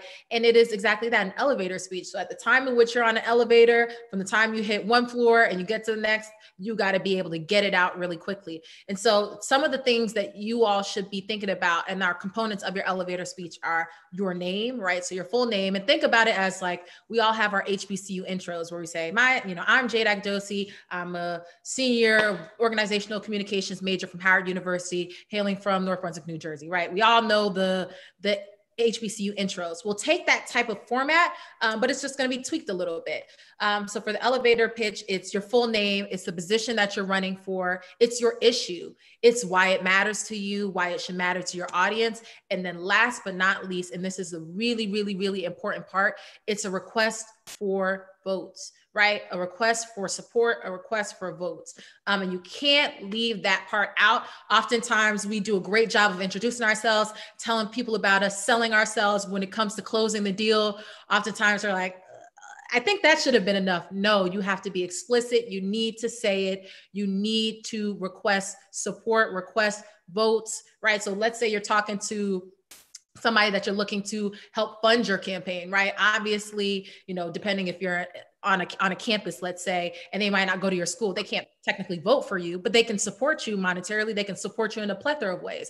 Asking for that support on campus, you can ask for support. You can ask for, I know everybody's college students, so they might not be as, generous with, donations or support or anything, like with financial support, but still make the ask. And that's a really important piece. And oftentimes, people might feel uncomfortable asking, but this session, this time that we're about to spend together, we are going to break through that. We are not going to be afraid or ashamed to ask. We're going to state who we are, say why we, this work and what we want to do matters, and we're going to make that ask. So as an example, I have Allison. Allison, so we're in the elevator together. We are in the A building. I'm going up to, floor number 7. You're on floor number 1. Oh, wow. Hey, girl. Saw you in the elevator. Hey. Hi. Hey, Jade. My name is Allison Carpenter, and I am running for at-large DC Council, and I would love your support. I am running because in the District of Columbia, you know as well as I do that we're facing an affordable housing crisis. Rent is too high, and the people who have invested the most in the city are being pushed out. So that's why I'm running. I know what it feels like to experience housing insecurity. And so I'm asking for your support on November 3rd. Please vote for me so that we can turn the tide on the housing crisis in our city. Thanks. Oh, wow, Allison, that was so tongue-tied there. But the point is that I have to be very clear, confident about my name. I'm Allison Carpenter. Here's what I'm running for. Don't forget that. My name is, it's not my, I am. This is who I am and what the issue is. And you guys have already done such a great job talking about what your issues are. And sometimes you get so passionate that you can give a TED Talk. But we don't have time for a TED Talk. We got an elevator speech. We got to get real quick. How does this affect me? How does it affect you? Pull them in as much as you. And now be clear, as Jay said, about what you want. I want your support, or I would like a donation, or just be very explicit about what you're looking for. So that's my example. I'm sure that we've got 25 women on this chat that can do better than that. So what we're gonna do now is we're gonna, first off, does anyone have any questions about elevator speeches before I send you off on your own? Does anyone have any questions about what's needed in an elevator speech? If not, what we can do is click on the breakout groups. You'll see where you're assigned. So click on the link that Sarah provided just earlier. And thank you for posting it again. And you can find what breakout group you're in. And you guys are gonna do your own campaign simulation. Once you get to your breakout groups, I think you'll get additional She said, let's split up. Yeah, so we're gonna split up into these different breakout groups, and you guys are gonna give your own elevator speech based on your issue, and you're gonna be vying for the support of your group. So let's click on those links and get started. And we'll be hopping in. So you'll be seeing myself, Allison, Sarah, some of us that are gonna be in the group. So bring your best. Awesome. I think people are dropping off now. Awesome.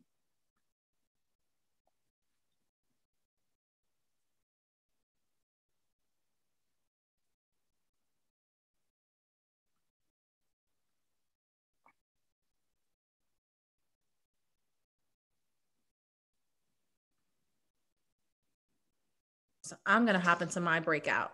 I'll be back. Same.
Okay. Well, hello. How are you, ma'am? Hello, Congresswoman. I'm doing great. How are you? I'm doing well, thank you. Okay, Chris, see you later. So they are actually finishing up an activity, and they should be done in the next 10 minutes or so. That's fine. And they will return. I'd like to try to make sure everything's working. Yeah, for me, absolutely. you know. That's a So great idea. I used to tell my students to be early is to be on time. To be on time is to be late. To be late, we don't tolerate. My band director in high school used to say that too. Yeah. My cousin, one of my first cousins, just texted me and asked how I was doing, staying healthy. According to reports, there's a resurge in COVID-19. Take care. Be safe. Yeah, I'll tell her I'm doing good. Yeah. I just heard though, one of my friends, one of my closest friends, her son has it, his wife has it, and his daughter who is in college, they're in Georgia. Now he's a teacher. And they, in some of those schools, they were having, and of course my daughter's a principal, I just called her and I said, Janelle, she said she had to send somebody in her office. Oh no. Told them to go home because she came in and said her husband had, well, they shouldn't have been coming to work. That's the definition of close contact. Yeah. Not cool. Oh, hello, Allison. Hi, Sarah. Congresswoman, it's such an honor to even be on the same. How are you, ma'am? How are you? I'm doing pretty good. I'm blessed and highly favored. Amen. Yeah, I am. As a matter of fact, I just got me a new ride yesterday. Sure did. I guess it's a SUV. Infinity QX60. Okay. Yeah, it's sharp now. Aggie blue, Bennett blue. That fits you. Are you in this? I have, this is my 6th Infinity. I still have my G37. I have small, and I don't know. I'll probably, maybe I'll sell it down the road. I don't know. I see you now. Are you in your district or are you in Washington? Oh, Washington, too contaminated there. No, I'm in my district. I'm in my apartment and in my little office studio.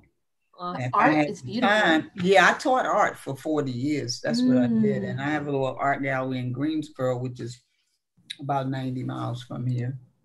Awesome. Yeah, we'll be 30 years old. The African American Atelier will be 30 years old, January 13th. Can you believe that? I remember the day we cut the ribbon. It was on a Sunday. Yeah. Wow. So yeah, well, listen, I'm very impressed with what you all are doing. Thank you so much. Lovely of you to say that. You know, I am, and these are all women on this program, right? That you work with in the program. Well, you know, it's so important because we're going to be the ones to rule the world anyway, you know. I had the privilege of teaching at Bennett College. I was a professor there and administrator for 40 years. Bennett College is the second, there are only 2 African-American colleges that have African-American women. For the most part. And Spelman is yeah. So I'm used to. I believe we have students from Bennett with us today. Oh, do you? You got Bennett Bells. We got Bennett Bells are voting bells. Bennett Bells as well. My office just sponsored, every year this time we have HBCU Day. And of course we did it virtually, but the young men on my team who put it together along with a Bennett woman who I think she put the whole thing together. So it was pre-recorded. It was absolutely excellent. They started with the bands and, you know, the homecomings. It was because we don't have homecoming this year. So it was really absolutely excellent. And they closed out with Bennett bells. And Bennett bells are voting bells.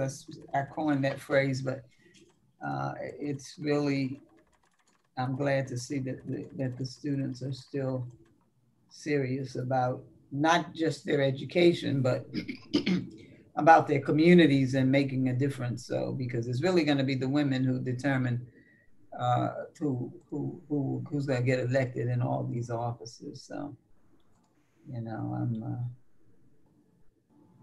now, how long has this program been going on? Oh gosh, well, Running Start was founded in 2007, but this program I think started in 2009. Okay. We've trained something like 20,000 young women.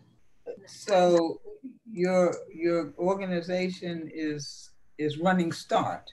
Yes. And so and it's for high school kids, right? We do high school and college, and so these folks are in college. Right. Okay. Young women. Yes. Yeah, we gotta get them interested early so they stay confident. How long is your program, though? I mean, is there a period of time that you say you get people? So how do you recruit them? How do you get the folks in it? I can tell my story real quick. Yeah, do it. Yeah, tell me your story. Is that a Howard t-shirt, girl? It's right there. HU, you know, my grandson is a sophomore at Howard. He didn't want to be an Aggie like me or his mom or his granddad. So he wanted to get out of Greensboro. So he back in Greensboro, because you all are virtual. He's doing his stuff, but he's enjoying it. I asked him, I said, how do you like being? So he's at Howard at home. That's what I like to say. Love it, love But it. He said he loves it because no roommate. Oh, he got lucky then. That's okay. Testimony. But thank you so much again for joining us. And we got some of the young ladies joining us back. Thank you, ladies. We have an icon among us. But Running Start has trained more than 20,000 girls and women in their history. They have several programs. They have the high school program, which is a summer week-long program. This year, I think it was virtual, but in the past, we bring girls from all over the country to Washington, D.C. and have a week-long training to really get them fired up and ready to take on that next leadership role. We also have a college program called Elect Her, which is what you're joining us at. Thank you so much. They have a mentorship pipeline that's unbelievable, where women like me have been paired with mentors who are elected office or women who are CEOs, and just an incredible mentorship program. Wow. I know I'm missing something, and we also have Congressional Fellowship. Oh my goodness. All right, okay. Yeah. So tell me about that. A Congressional Fellowship program, the number, but we have a cohort of women across the country who come and stay in DC in a house together. It's super cool, in a house, and they all have a placement at a woman in Congress in their office. And so we've had folks go work for Speaker Pelosi, and just really all various women in Congress for that summer. Right. So you like intern? Yeah, so we do like 7 or 8 women each fall and spring, and they work in the member's office Monday through Thursday, and then on Fridays they come to us and we provide them with leadership and political training and connections to other mentors. So is there a cost for this program? Oh, no. The other way around, we give them housing and a stipend. Yeah. So who funds you?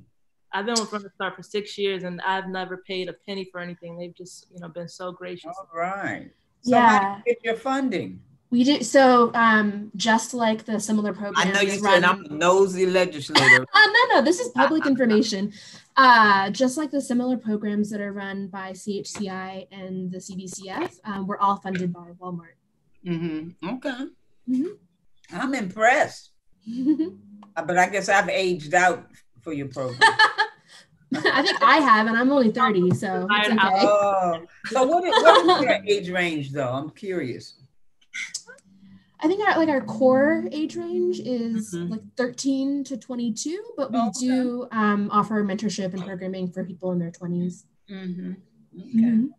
And Susanna, our CEO, has just joined us. Hello. Hello, Congresswoman. Hey, how you doing? I'm good. I feel like I should say welcome back because you did our program this summer too. I remember having a brief chat with you then. So thanks for being such a great mentor to all the Running Start women. Well, thank you for what you do. It's a great, I've been getting more information about your program and the different programs within your program, and I'm impressed. Well, thank you. And Congresswoman, my son is at Davidson College, and he is. Is that right? Yeah, so, they made national news the other night. You know, I saw that. Yeah, isn't that something? I didn't have anything to do, but I was happy because it's my district, and I know, right? Great campus, wonderful leadership up there, wonderful community. Early on, when I was running, I went to. I considered Davidson to be in the north of my, and at one point when I first ran, they were not. They were pulled out of the district, and then when they redid it, then they put Davidson back. So I was really happy about that. Yeah. Oh, that's good. Have you ever been there? Well, I went there, so yes, my son followed in my footsteps, so I know it. And my father went there. I mean, we're old hat. I just did a program with the Davidson alums. Oh. And I'll tell you who was the main speaker. I was one of the speakers, but Anthony Fox, who's a graduate. Anthony Fox. He was awesome. Outstanding. And then I led one of the little group sessions, and it was really great. I was really impressed with those young folks. Yeah, they've got some good people. Yeah. Have you been introduced yet to Allison Carpenter and Jade Agudosi? And if not, can you guys take it away? Jade. Talking just like we do each other. And Tasha Cole, I don't know if Tasha is back, but Tasha, is she still in her group? Is she still in her group? Yeah, I can go find her. Okay. Yeah. Okay. I will go. I'm going to go hunt Tasha down, which means I'm going to have to leave for a minute, but I'm going to go get her. Okay. All right. Jay, introduce yourself and tell her a little bit about Excel Leader. We talked a lot about Run and Start. Talk about Excel. Yeah. Well, one, thank you so much, Congresswoman. I really appreciate you, participating and being able to share your wisdom. I'm Jade Agudosi. I'm a co-founder of Excel Leader. Excel Leader is a nonprofit organization, and we specialize in supporting HBCU student leaders while they're on campus. And creating a pipeline for leadership, whether that be on campus and into the communities. And so we just actually this year had started our newer initiative, Excel Lead Her, specifically created to support HBCU women. I mean, on most of our campuses, the data shows that it's predominantly women that are on HBCU campuses. However, that doesn't necessarily translate to the leadership on campus. And so what we're trying to do is kind of change that narrative and make sure that we're supporting and empowering women on our campuses to lead and to feel confident and capable to lead. What's your school?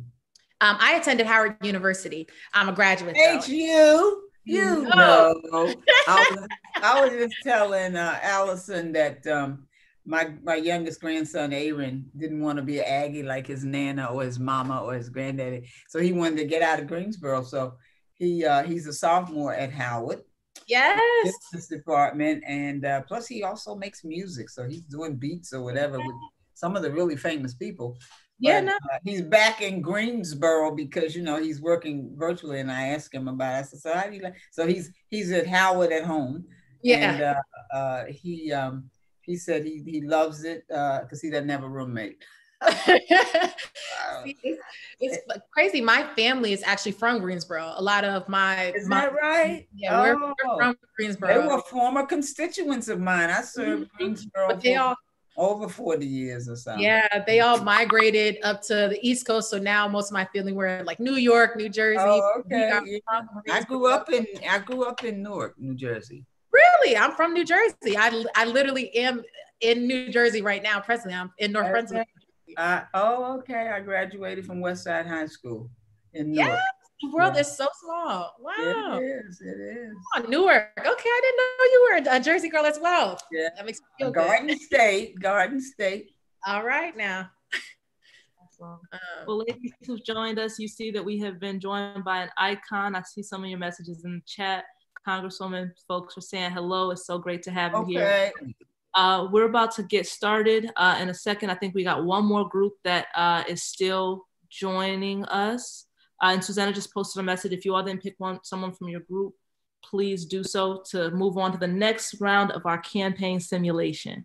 So if you haven't selected someone to be the winner from your round, choose someone now so we can continue with our campaign simulation.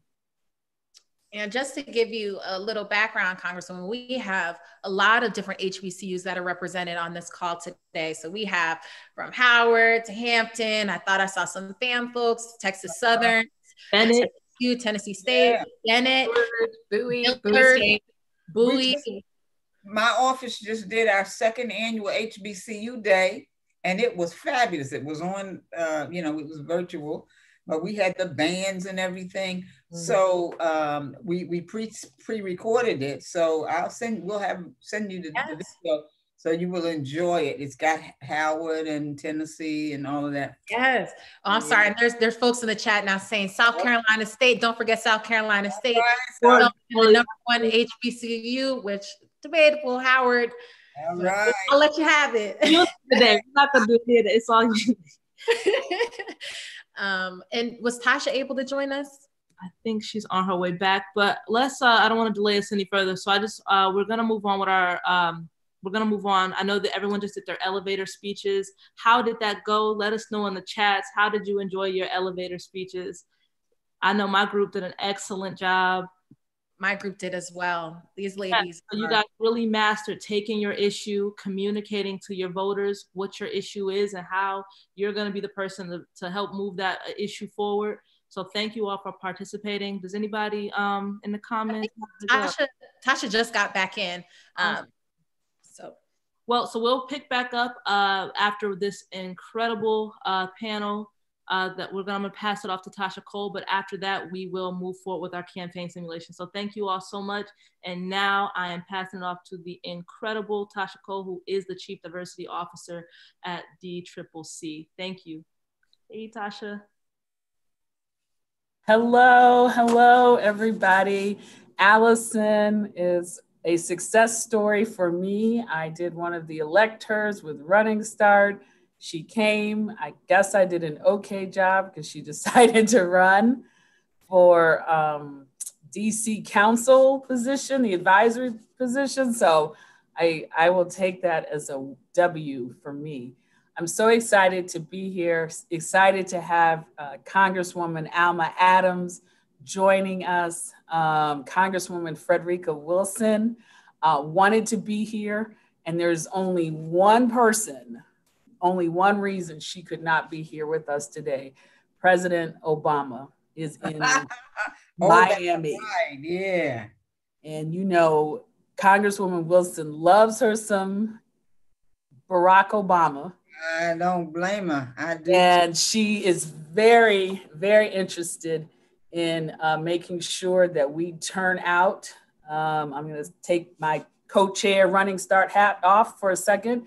She's very interested in making sure that Miamians not only turn out for the ticket, but more importantly, turn out to vote. And is worried about the suppression of vote. I worked with her as her chief of staff.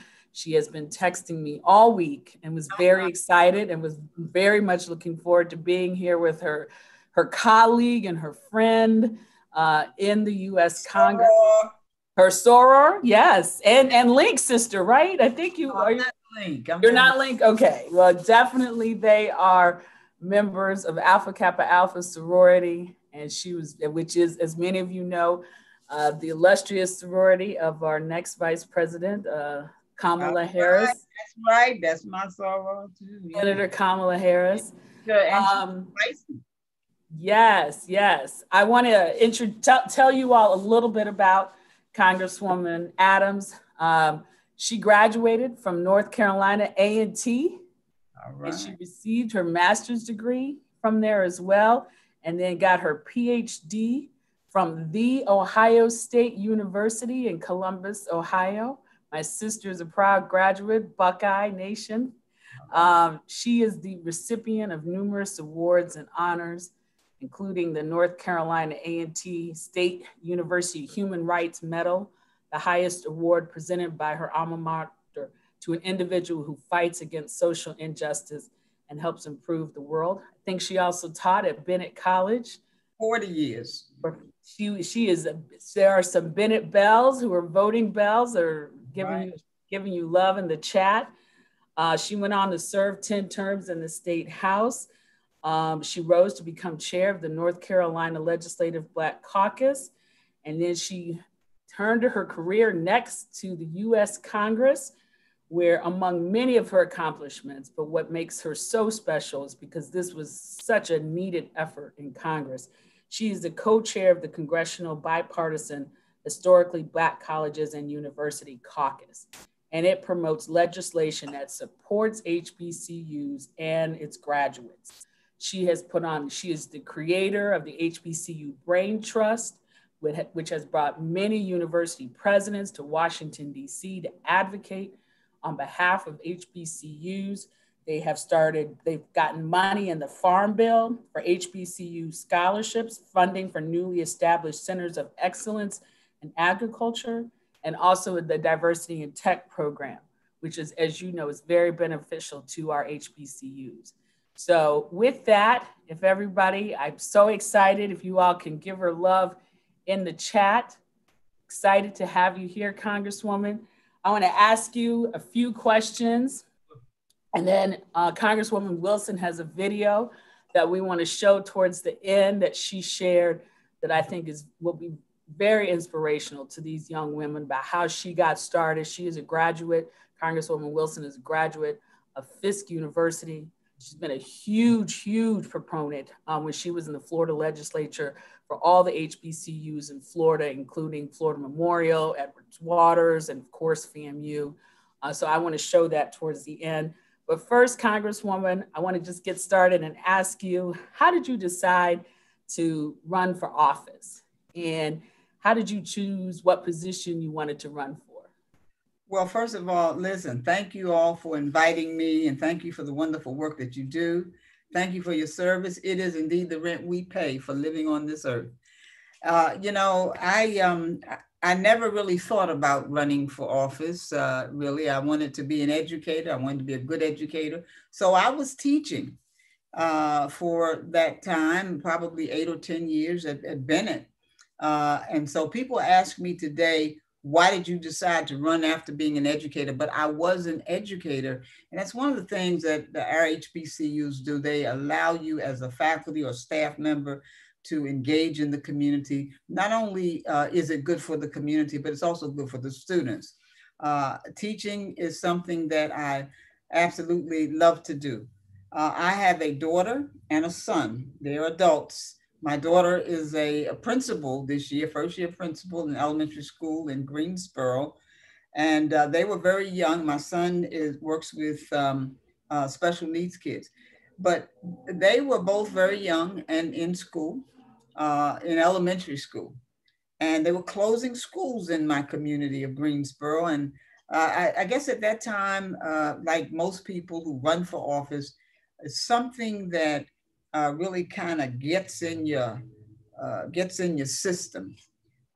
You know, you can say you get upset about something. For me, I guess I was an angry parent. Today, I'm an angry grandparent. So I'm still involved, and I ran for the school board in Greensboro. I was the first African-American woman to serve on that school board, but it was because my daughter and I talked.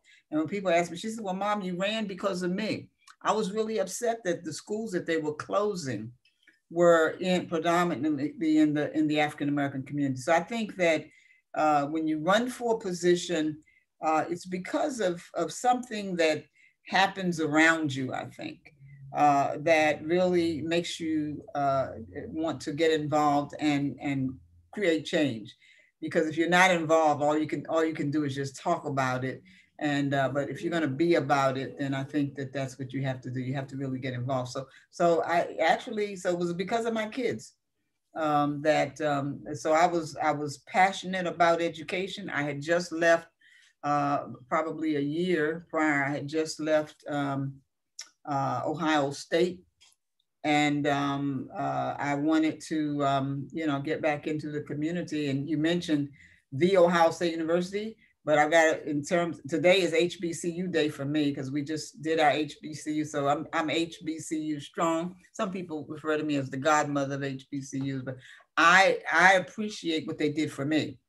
What North Carolina A&T did for me, a poor Black girl, first generation college student. My mom didn't have anything much. She did domestic work, but she understood how important education would be in my life. And so it was because of I was able to go to the Ohio State University only because of the North Carolina A&T and HBCU. But I think you get engaged in this whole process of really wanting to make change in your community. And that's one way to do it. To run for office, you can work from the outside in or from the inside out. And I chose to go from the inside out. Congresswoman, there's such great pearls of wisdom. We have so many young women on this call who are in college now. They are current student government leaders or thinking about it. Is there any advice you would give them now as college women? What skills should they work on? What advice would you give them if they are thinking about running for student government or even public office in their area? Well, listen, I taught art at Bennett College, ran the gallery. I'm an artist myself. But I also believe in, even if you're teaching a particular area or subject matter, there are also some things that you have to teach people about living and experiencing life. Toward the end of my teaching career, probably 10 years before I finished, I was teaching a class for the political science department, women in politics, women in leadership. And I got an opportunity to engage my students. But one of the things that I would say to young women in particular, because a lot of times people don't expect you. This is typically when we look at politics and people who run for office, they're pretty much, it's a good old boy system. I mean, it's pretty much that way. It's changing because there are more women running, and I think if you run, you win. I remember Margaret Thatcher saying in politics, if you want something said, you ask a man. But if you want something done, you ask a woman. But I would say be engaged on your campus. That's great. Take on leadership positions. Be engaged in organizations on your campus, as well as organizations in the community. Because you can be assured of one vote and that's yours. But that one vote won't get you elected. So people have got to not only see what your passion is, they've got to identify with it. When I got started, I actually was involved with my local branch, Greensboro NAACP. And then I became chair of the education committee. So when I got ready to run, there were people out there who they had seen me, grow into that. And they said, well, you know what, we think she'll be a good person. So I think first of all, you gotta do as much as you can on your campus in terms of volunteering, run for office on your campus, serve in those capacities, and make sure that you reach out into the local community of your school. Because let me just mention one thing. I noticed in Bennett Bell's on this line. We were able to, in Greensboro, where I spent much of my time, we were able to elect the first female mayor. Why? Because Bennett Bells are voting bells. We had the largest voter registration of any school. It's a small school, but percentage-wise, our voter registration and voter turnout was better than the Aggies, and I'm an Aggie. We have more students there. So there are many ways, but I think you've got to be passionate about something, and it's hard work, but if you run, you win. And if you don't win that first time, run again. Any other parting words of advice, and maybe talk about, if you can, why it's so important to have women in leadership positions? Well, I'll tell you, when you look at the various issues of concern, all issues are women's issues, even though some men don't think so. They don't think that we should be on the finance committee. We can count money. We're the ones who manage our households and so forth and so on. So it's important because the issues that not only we care about, whether it's about families, whether it's about finance, whether it's about housing, healthcare, all of those things impact women. And when you look today at the many issues that we are confronted with, women are actually more devastated by this pandemic, believe it or not. Go to my website and read what we're doing with the Black Maternal Health Caucus that I co-founded with my colleague who is she's from Illinois. So I think that there would be so many things that wouldn't be on the table if we were not there. And I would say that we've got to continue to make our way there. And we do that by running for office. Somebody's going to make a decision for and about us, most times without us. So we can make them for ourselves if we run for office, But I know everybody on this call is registered and you have voted. Make sure you call other people and get them to do it. It is so important.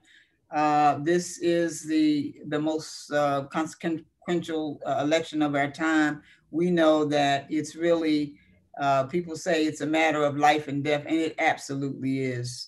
And so we want to make sure that we have a better life for ourselves, for our families, for our parents, our grandparents, and all those other folks. So listen, good luck to all of you. I am so appreciative to have this opportunity.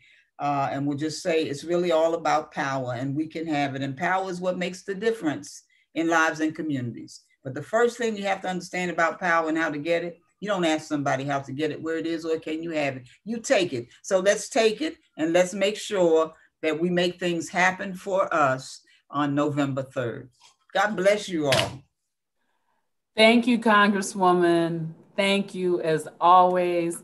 And while you are here, I want to give a shout out to our friends and family at BET who were a sponsor today.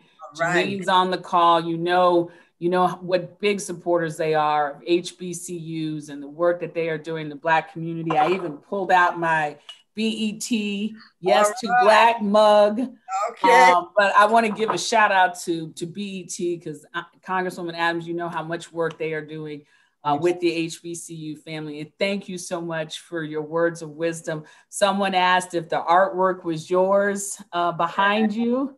Yes. Oh, beautiful. That's so beautiful. I'm a printmaker. I do silkscreen pretty much. Yeah. Oh. Yeah, when I was on the campus, we used to print our own t-shirts, Bennett Bells or Loading Bells. Right. Yeah. Oh, that's beautiful. Yeah. Well, I'm glad Susanna asked that question. Wonderful work.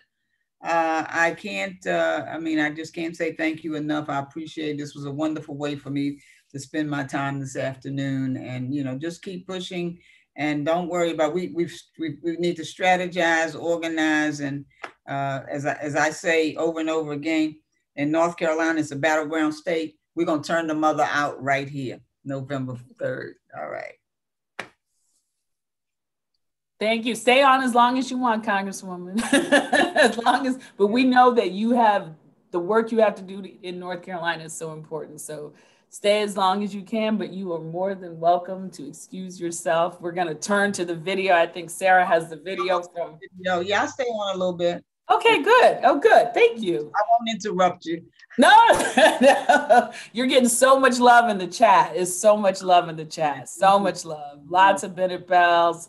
I think we have some Aggies, so lots of love. Aggie pride. Yes. Any Johnson C. Smith folks on? JCSU.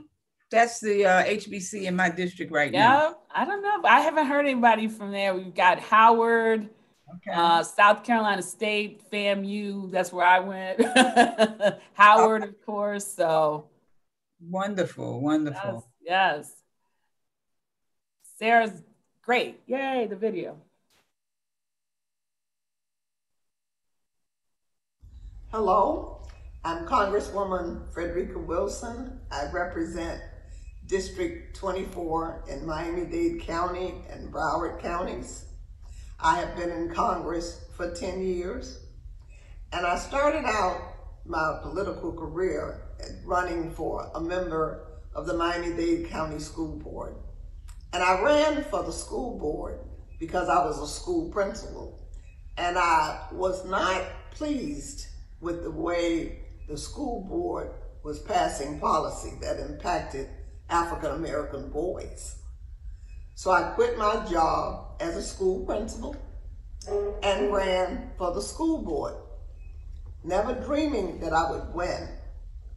But I had a purpose and I won.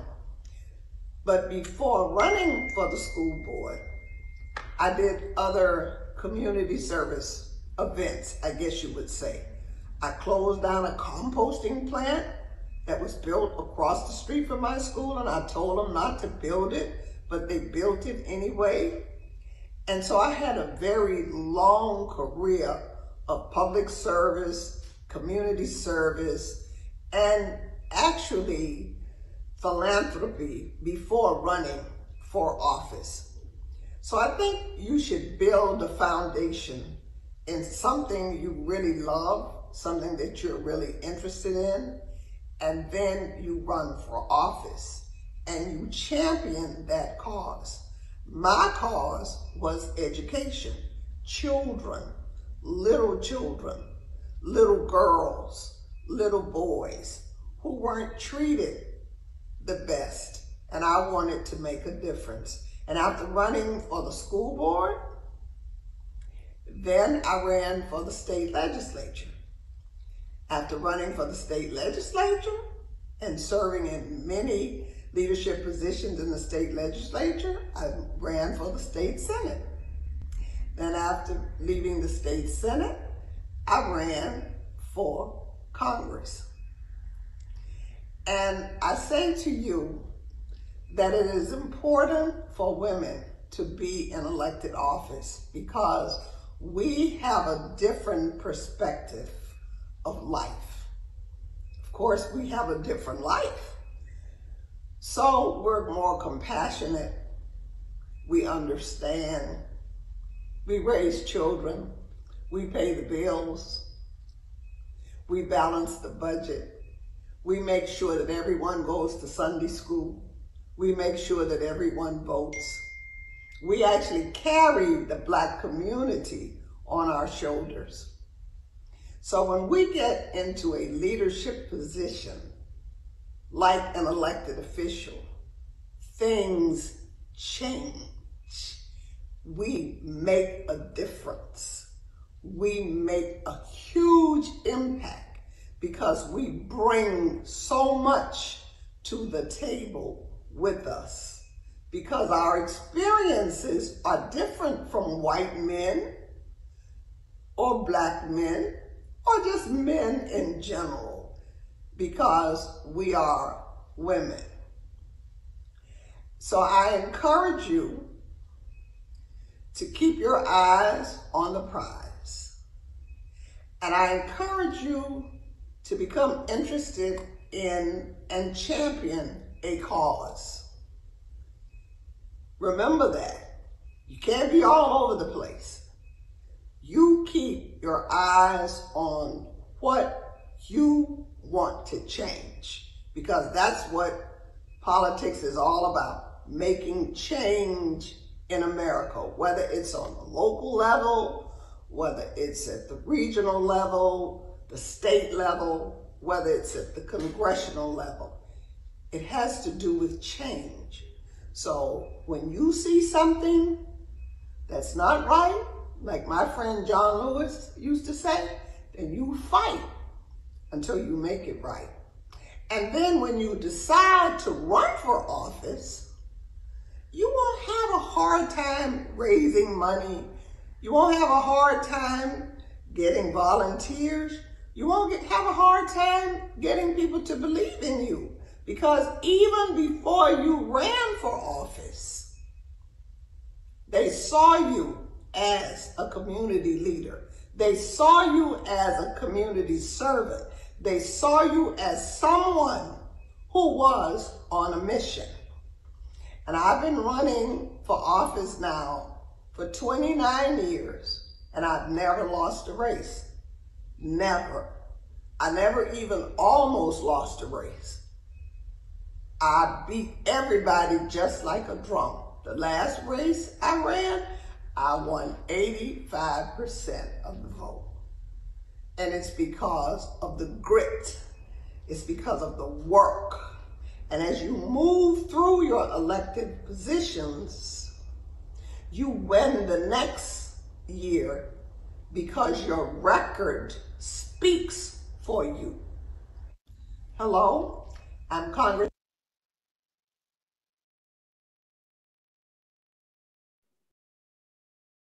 Love her. Love her. Love her.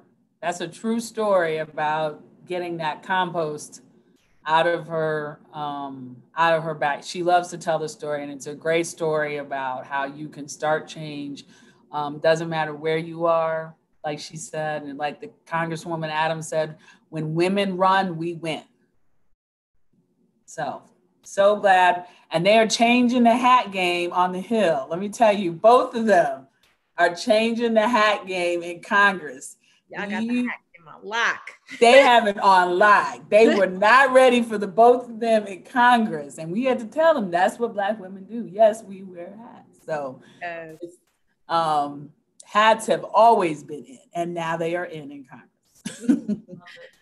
All right. I thank you again, Congresswoman. I want to turn it over to Allison. Am I throwing it to you? Here we are. Like my old TV days. Thank you so much. That was so powerful. I mean, I see the comments are going crazy. That was amazing to hear that.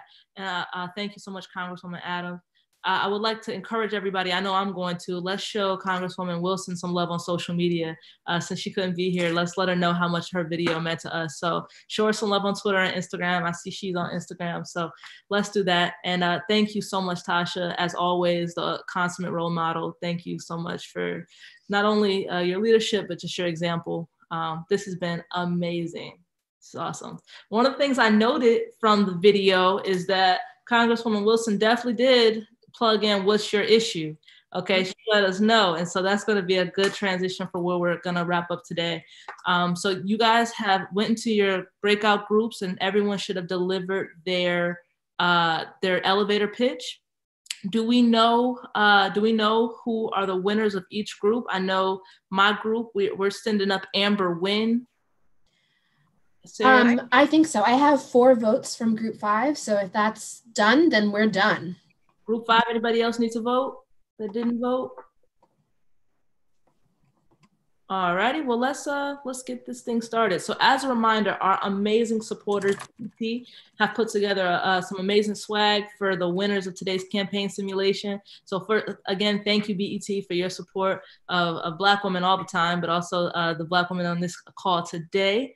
So really excited to get this started. So what's going to happen is we're going to do a campaign simulation where everyone's going to deliver their elevator pitches. Everyone who's representing their group will deliver their elevator speeches, and then you will receive an email with a survey link, and you can vote on who you think is the winner. So Sarah,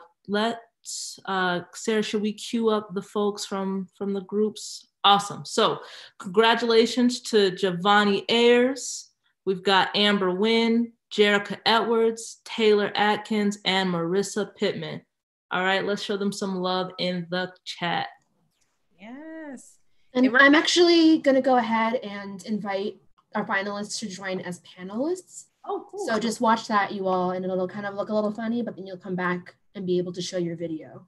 Awesome. So if you want to include video, feel free to do so.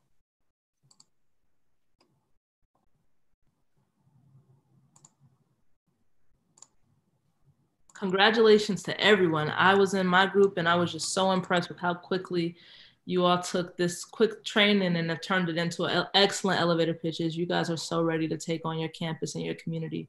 So congrats to everyone, including our winners, our finalists. Alrighty, it seems like some of them are already queued up. So in the interest of time, we can get started and have them start. So we'll start with group 1, which is my group. So we'll have Giovanni Ayers. If you can give your 30-second campaign, elevator speech. You ready, Giovanni? Yes, ma'am. I'm sorry. I was trying to set up my camera. You're good. Okay, so I know me and Jay discussed this before. Before I get started, I am currently a SGA president, so mine is just a little different than the others because I don't have to campaign right now. So mine is just a little different. So now I'm going to get started. Hello, Representative Govan. I am Giovanni Ayers, the student body president at South Carolina State University. And I first want to thank you for all the hard work you do for our district. My next thing is funding. I know a big thing for us is funding. We do not receive the same amount of funding as Clemson, USC, and College of Charleston. And we need that funding to remain open. So we need your help when you're in the House, when you're voting and everything on bills. We need your help with getting the funding for our university. Here is my business card. Please let me know what we can do to help this issue. Thank you. Snap, snap, snaps. Good job, Giovanni. So that was group number 1, Giovanni Ayers. Next, we have Amber Wynn. Group 2. Group 2. Hello, thank you. Hi, everyone. My name is Amber Wynn, and I am running to be your U.S. Senator. As a nursing student and the daughter of an immigrant from Kingston, Jamaica, I understand the injustices that are plaguing Black mothers and Black bodies, from both the healthcare perspective at the patient's bedside and the social justice perspective from rallying on my HBCU campus. These are issues that are not Democrat or Republican. They are reproductive justice and human rights issues that plague us right here at home. I'm asking for your vote on November 3rd to be your U.S. Senator to ensure that we are protecting Black women and Black bodies at all costs. Let's win together with a vote for Amber Wynn, because a vote for Wynn is a vote for the people. Yes, Amber. Woo, I like that little ending. A vote for that was hot. That was hot. Thank All you. Right. Next, we have Jerica Edwards. Jerica? Hello. Okay. Hello, I am Jerica Edwards. I am currently a sophomore urban studies and public policy major at Dillard University, where I serve as the class of 23 SGA rep. For the coming academic year, I plan to run for SGA president on the platform Voice for the People. At Dillard, there's a large disconnect between what students want and need and what the SGA does and provides. As SGA president, I will work to not only bridge this gap, but also encourage students to become active participants in SGA. I look forward to bridging the gap and being the voice for you, and I look forward to having your support in this coming election. Thank you. Amazing. Great job. Amazing. Great job. And then who do we have next? Group 4, is that Taylor Atkins? Yes, Taylor Atkins. All right, Taylor. Hello, everyone. My name is Taylor Atkins. I am a senior at Bennett College for Women in Greensboro, North Carolina. And I am running to be the chairwoman for the Health and Education Committee in my local county, Rutherford County, Murfreesboro, Tennessee. I want to run and represent as chairwoman for the Health and Education Committee to work and provide equitable resources such as food, housing, and mental health resources for women and children, especially in the school system during this current time. Access to these resources is paramount to the success and continued education and the successes of our community. Join me in providing these resources for our community to build us a better, stronger community. Thank you. Great job, Taylor. That was really, really good. Background and everything. She got the set. That was awesome. You got it down packed. And last but not least, Marissa Pittman. Hello, everyone. I am Marissa Pittman, and I am running to be the next Tennessee Secretary of State. African Americans are disproportionately targeted in election disinformation, according to the Senate Intelligence Committee. I need your support to combat this inequity by voting, donating, and volunteering. Democracy depends on it. So vote for me, Marissa Pittman, for Tennessee Secretary of State. Thank you. Yes. That was everybody. Great job. Let's show them some love in the chat. You guys literally nailed it. I mean, you gave us your name. You were confident, told us what you were running for, were clear about what your issue is. And most importantly, you were not shy about asking for what you needed. So thank you so much. You guys did a great job. So now the job is yours now. You guys should have received a link in your email for the post survey. So click on that. Let us know if you didn't receive it so we can get it to you all. And Sarah, Yeah. Helpful has just posted the link in the chat. So now you guys click on that link and we're gonna select a winner, but just know that all of you guys have done an incredible job. You're all winners. Yeah, you ladies were amazing, amazing, amazing, amazing. And to switch gears, but kind of in a similar vein, because we're talking about, voting for you, amazing ladies, which I can't wait to do when you all actually run for office, right? And this ties into today. And part of the importance of this day is October 24th, which is early voting day. And so we have, from one of our sponsors, BET, we have the amazing Janine Liebert here to speak to you all. And I'll kind of jump in a little bit. And she's going to speak to some of the commitments that BET has been making in terms of this early voting space, engaging HBCUs, and also ways in which you all as women leaders on campus can really mobilize and engage your campus during this election cycle, and also when it's time for you ladies to run and to lead.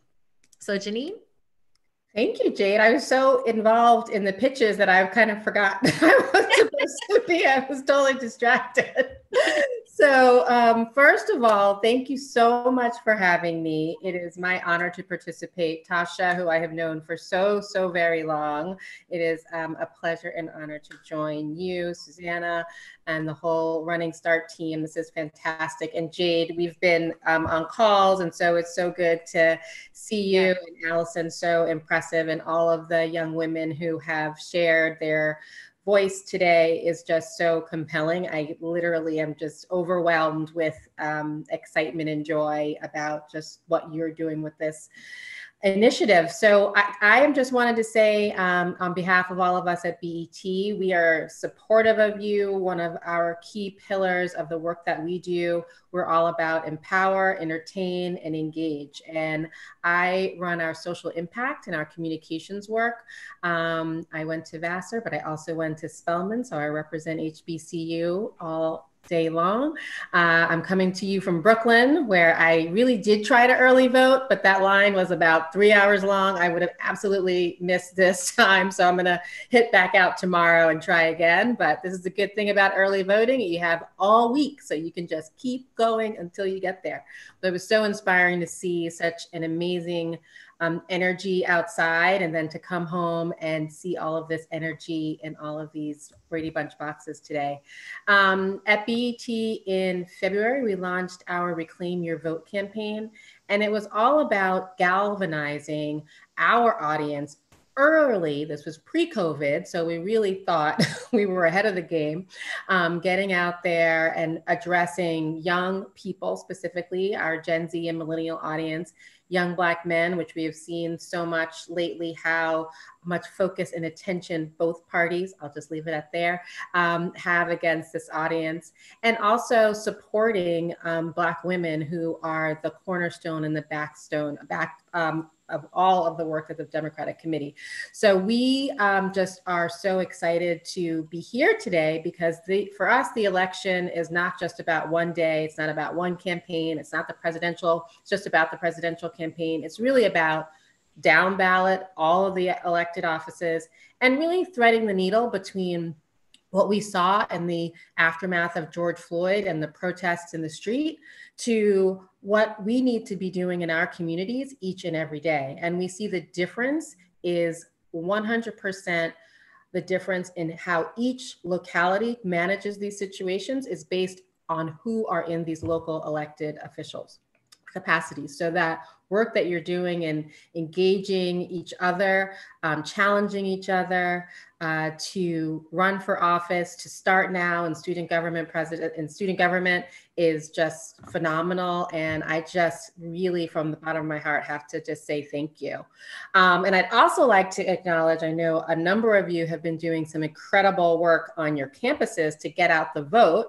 And so I just want to celebrate all of you for that work. I want to do a particular shout out to Prairie View and Alana for her work that she's doing getting out people to the polls. So some claps for her, and also Dominique at Tennessee State, all the work that you've been doing to get out the vote on your campuses. So I know a lot of you have been doing this great work. And again, from a BT perspective, we have been pushing early on all of our platforms, voting early. We started a campaign on September 18th for the first ever National Black Voting Day, where we partnered with over 50 organizations, including the Congressional Black Caucus Foundation.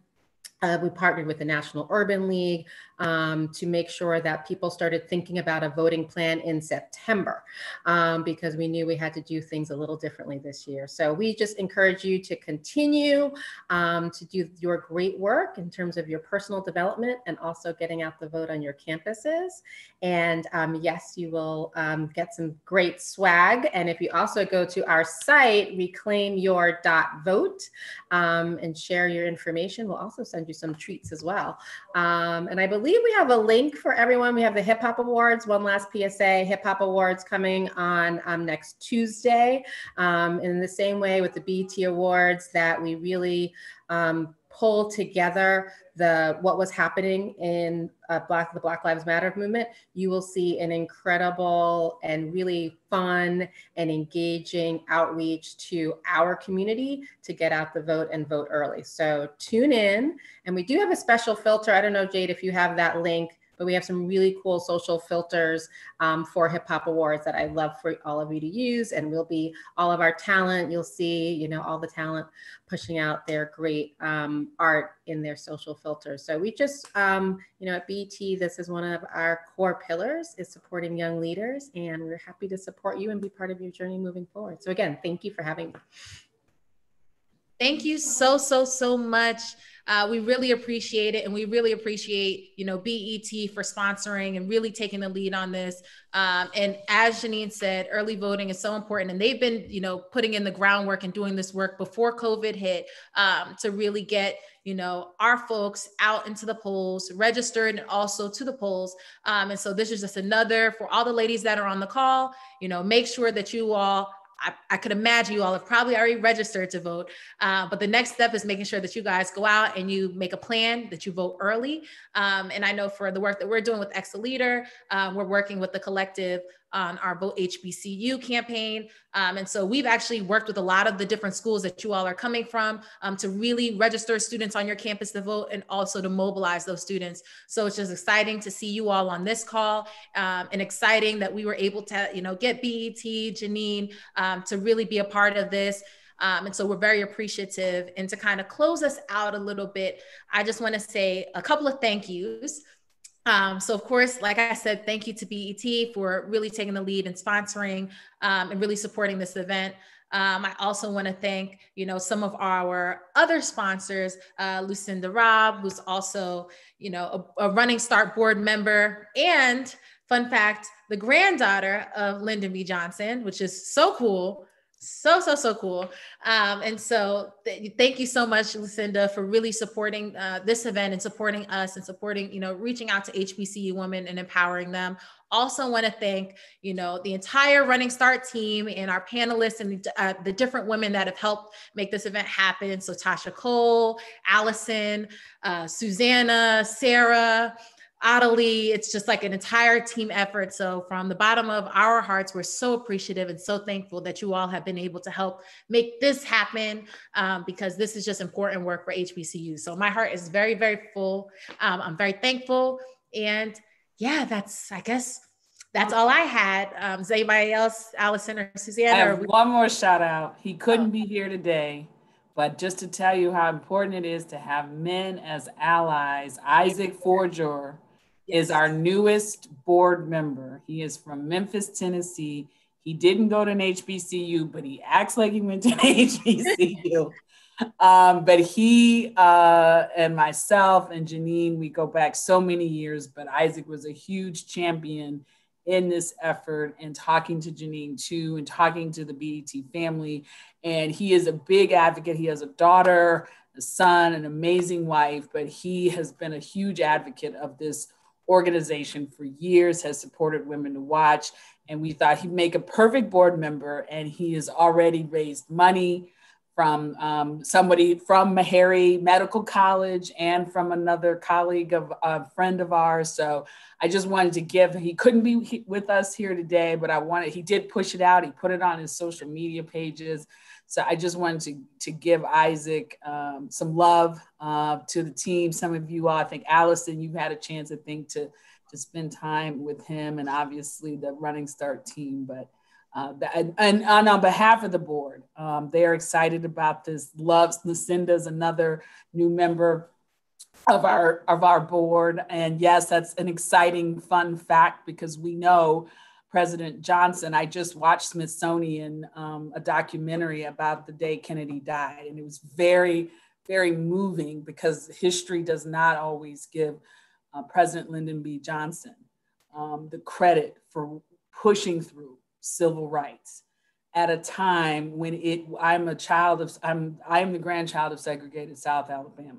And I will tell you, pushing through civil rights and some of the other measures that he did at that time is incredible. And we need that kind of leadership from our allyship. So I'd be remiss if I did not share that information. So thank you for letting me interject on behalf of the board, and I'll turn it over to whoever is actually scripted to talk. Well, I'm not scripted to talk either, and so I just want to just jump in and just say one thing. Just thank everybody for this, because this is something Allison and Jade came to me and said we should do this, and that was many months ago. And I'm so pleased that we made this happen. And you know, Janine and I are new to each other, and just thank you for believing in us to do this. And this is not the end. So we have big plans to bring you all back together next year. And we want to add a mentorship component that we know is going to be really, really impactful. So we look forward to spending a lot more time with you. And I will pass you off to Jade, who's waiting patiently. And thank you all so much for being here. Yes. And I will say, just to make sure that we fully close out, I want to officially announce our winner of the Elevator Speech Campaign Simulation Challenge, who is Amber Wynn, who won with 50% of the vote. So Amber, shout out to you. We're so proud of you. You'll be getting a nice, swag package from BET. Your words were very moving. You stuck to all of the points. You embodied everything that we were talking about through the entire course of the day. And so thank you so much. And thank you to all of the women that have been on this call. You guys have made this so much fun for all of us. You guys have been engaged. You guys have been asking questions. I mean, you guys even started with me in the middle of this. I have one thing I want to add really quickly because it's kind of my job. So if you enjoyed this at all, you can bring this training to your own community. I'm Sarah Blanco. I'm the program director at Running Start, and most of my job is running this program and coordinating it. And so please, please, please reach out to us at electher@runningstart.org, or you can find that online, whatever. And we can bring this to your school, to your church group, to whatever, anybody. Bring us to you. Yes. And I'd be remiss without plugging Exaleader. So make sure that you follow Exaleader on all of the socials. So at XCELEADER, I'll drop it in the chat. Follow us on all of the socials. We are on a lot of you guys' campus, so you guys will be seeing us a lot more, but we want to make sure that we're connecting with women leaders, across the country at our different HBCUs. So with that, I think we've got everything. Oh wait, Sarah, one more. I forgot one really important thing. I want to promote everybody, all attendees to panelists, so that we can get a picture of the whole group using a screenshot. So it'll look a little funny on your screen. It'll tell you that oh, you're going to become a panelist, and it'll seem like you're going to leaving and coming back, but then we'll be able to take a fun photo. So just bear with me while I do this. It'll take a minute. This was great.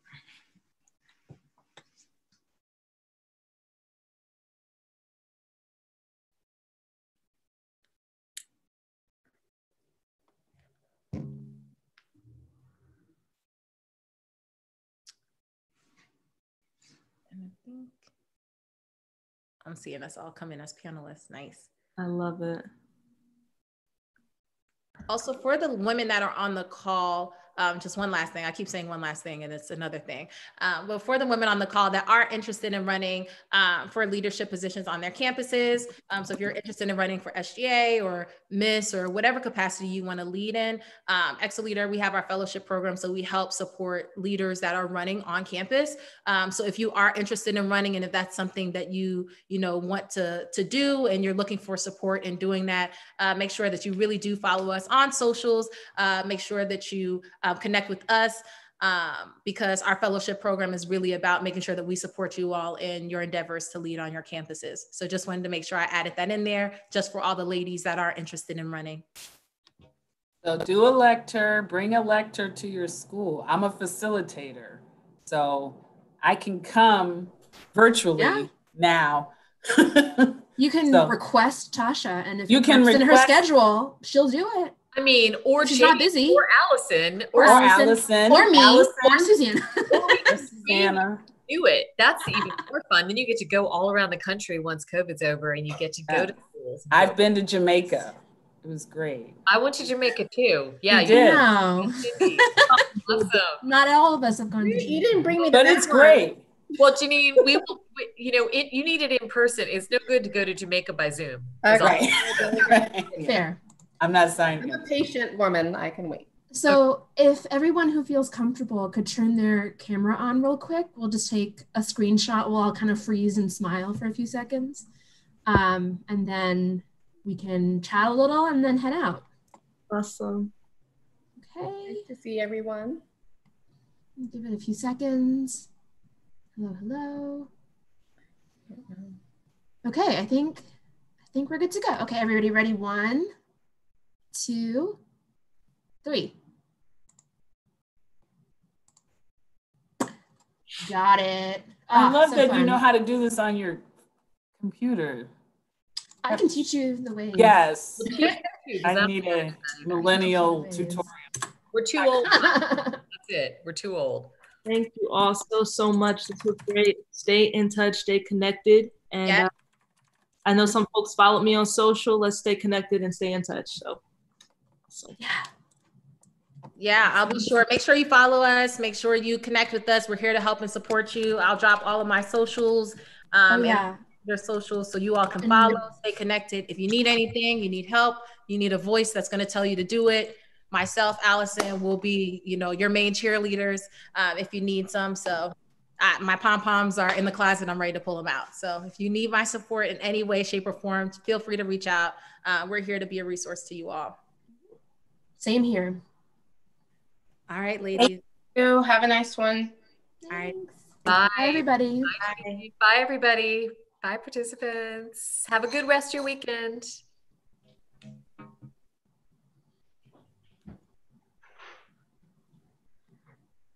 Guys, hang out to the last person leave. I know it, Tasha. I love it. And Melissa's there. I know I saw you, but there's Melissa. Person. Hey, Melissa.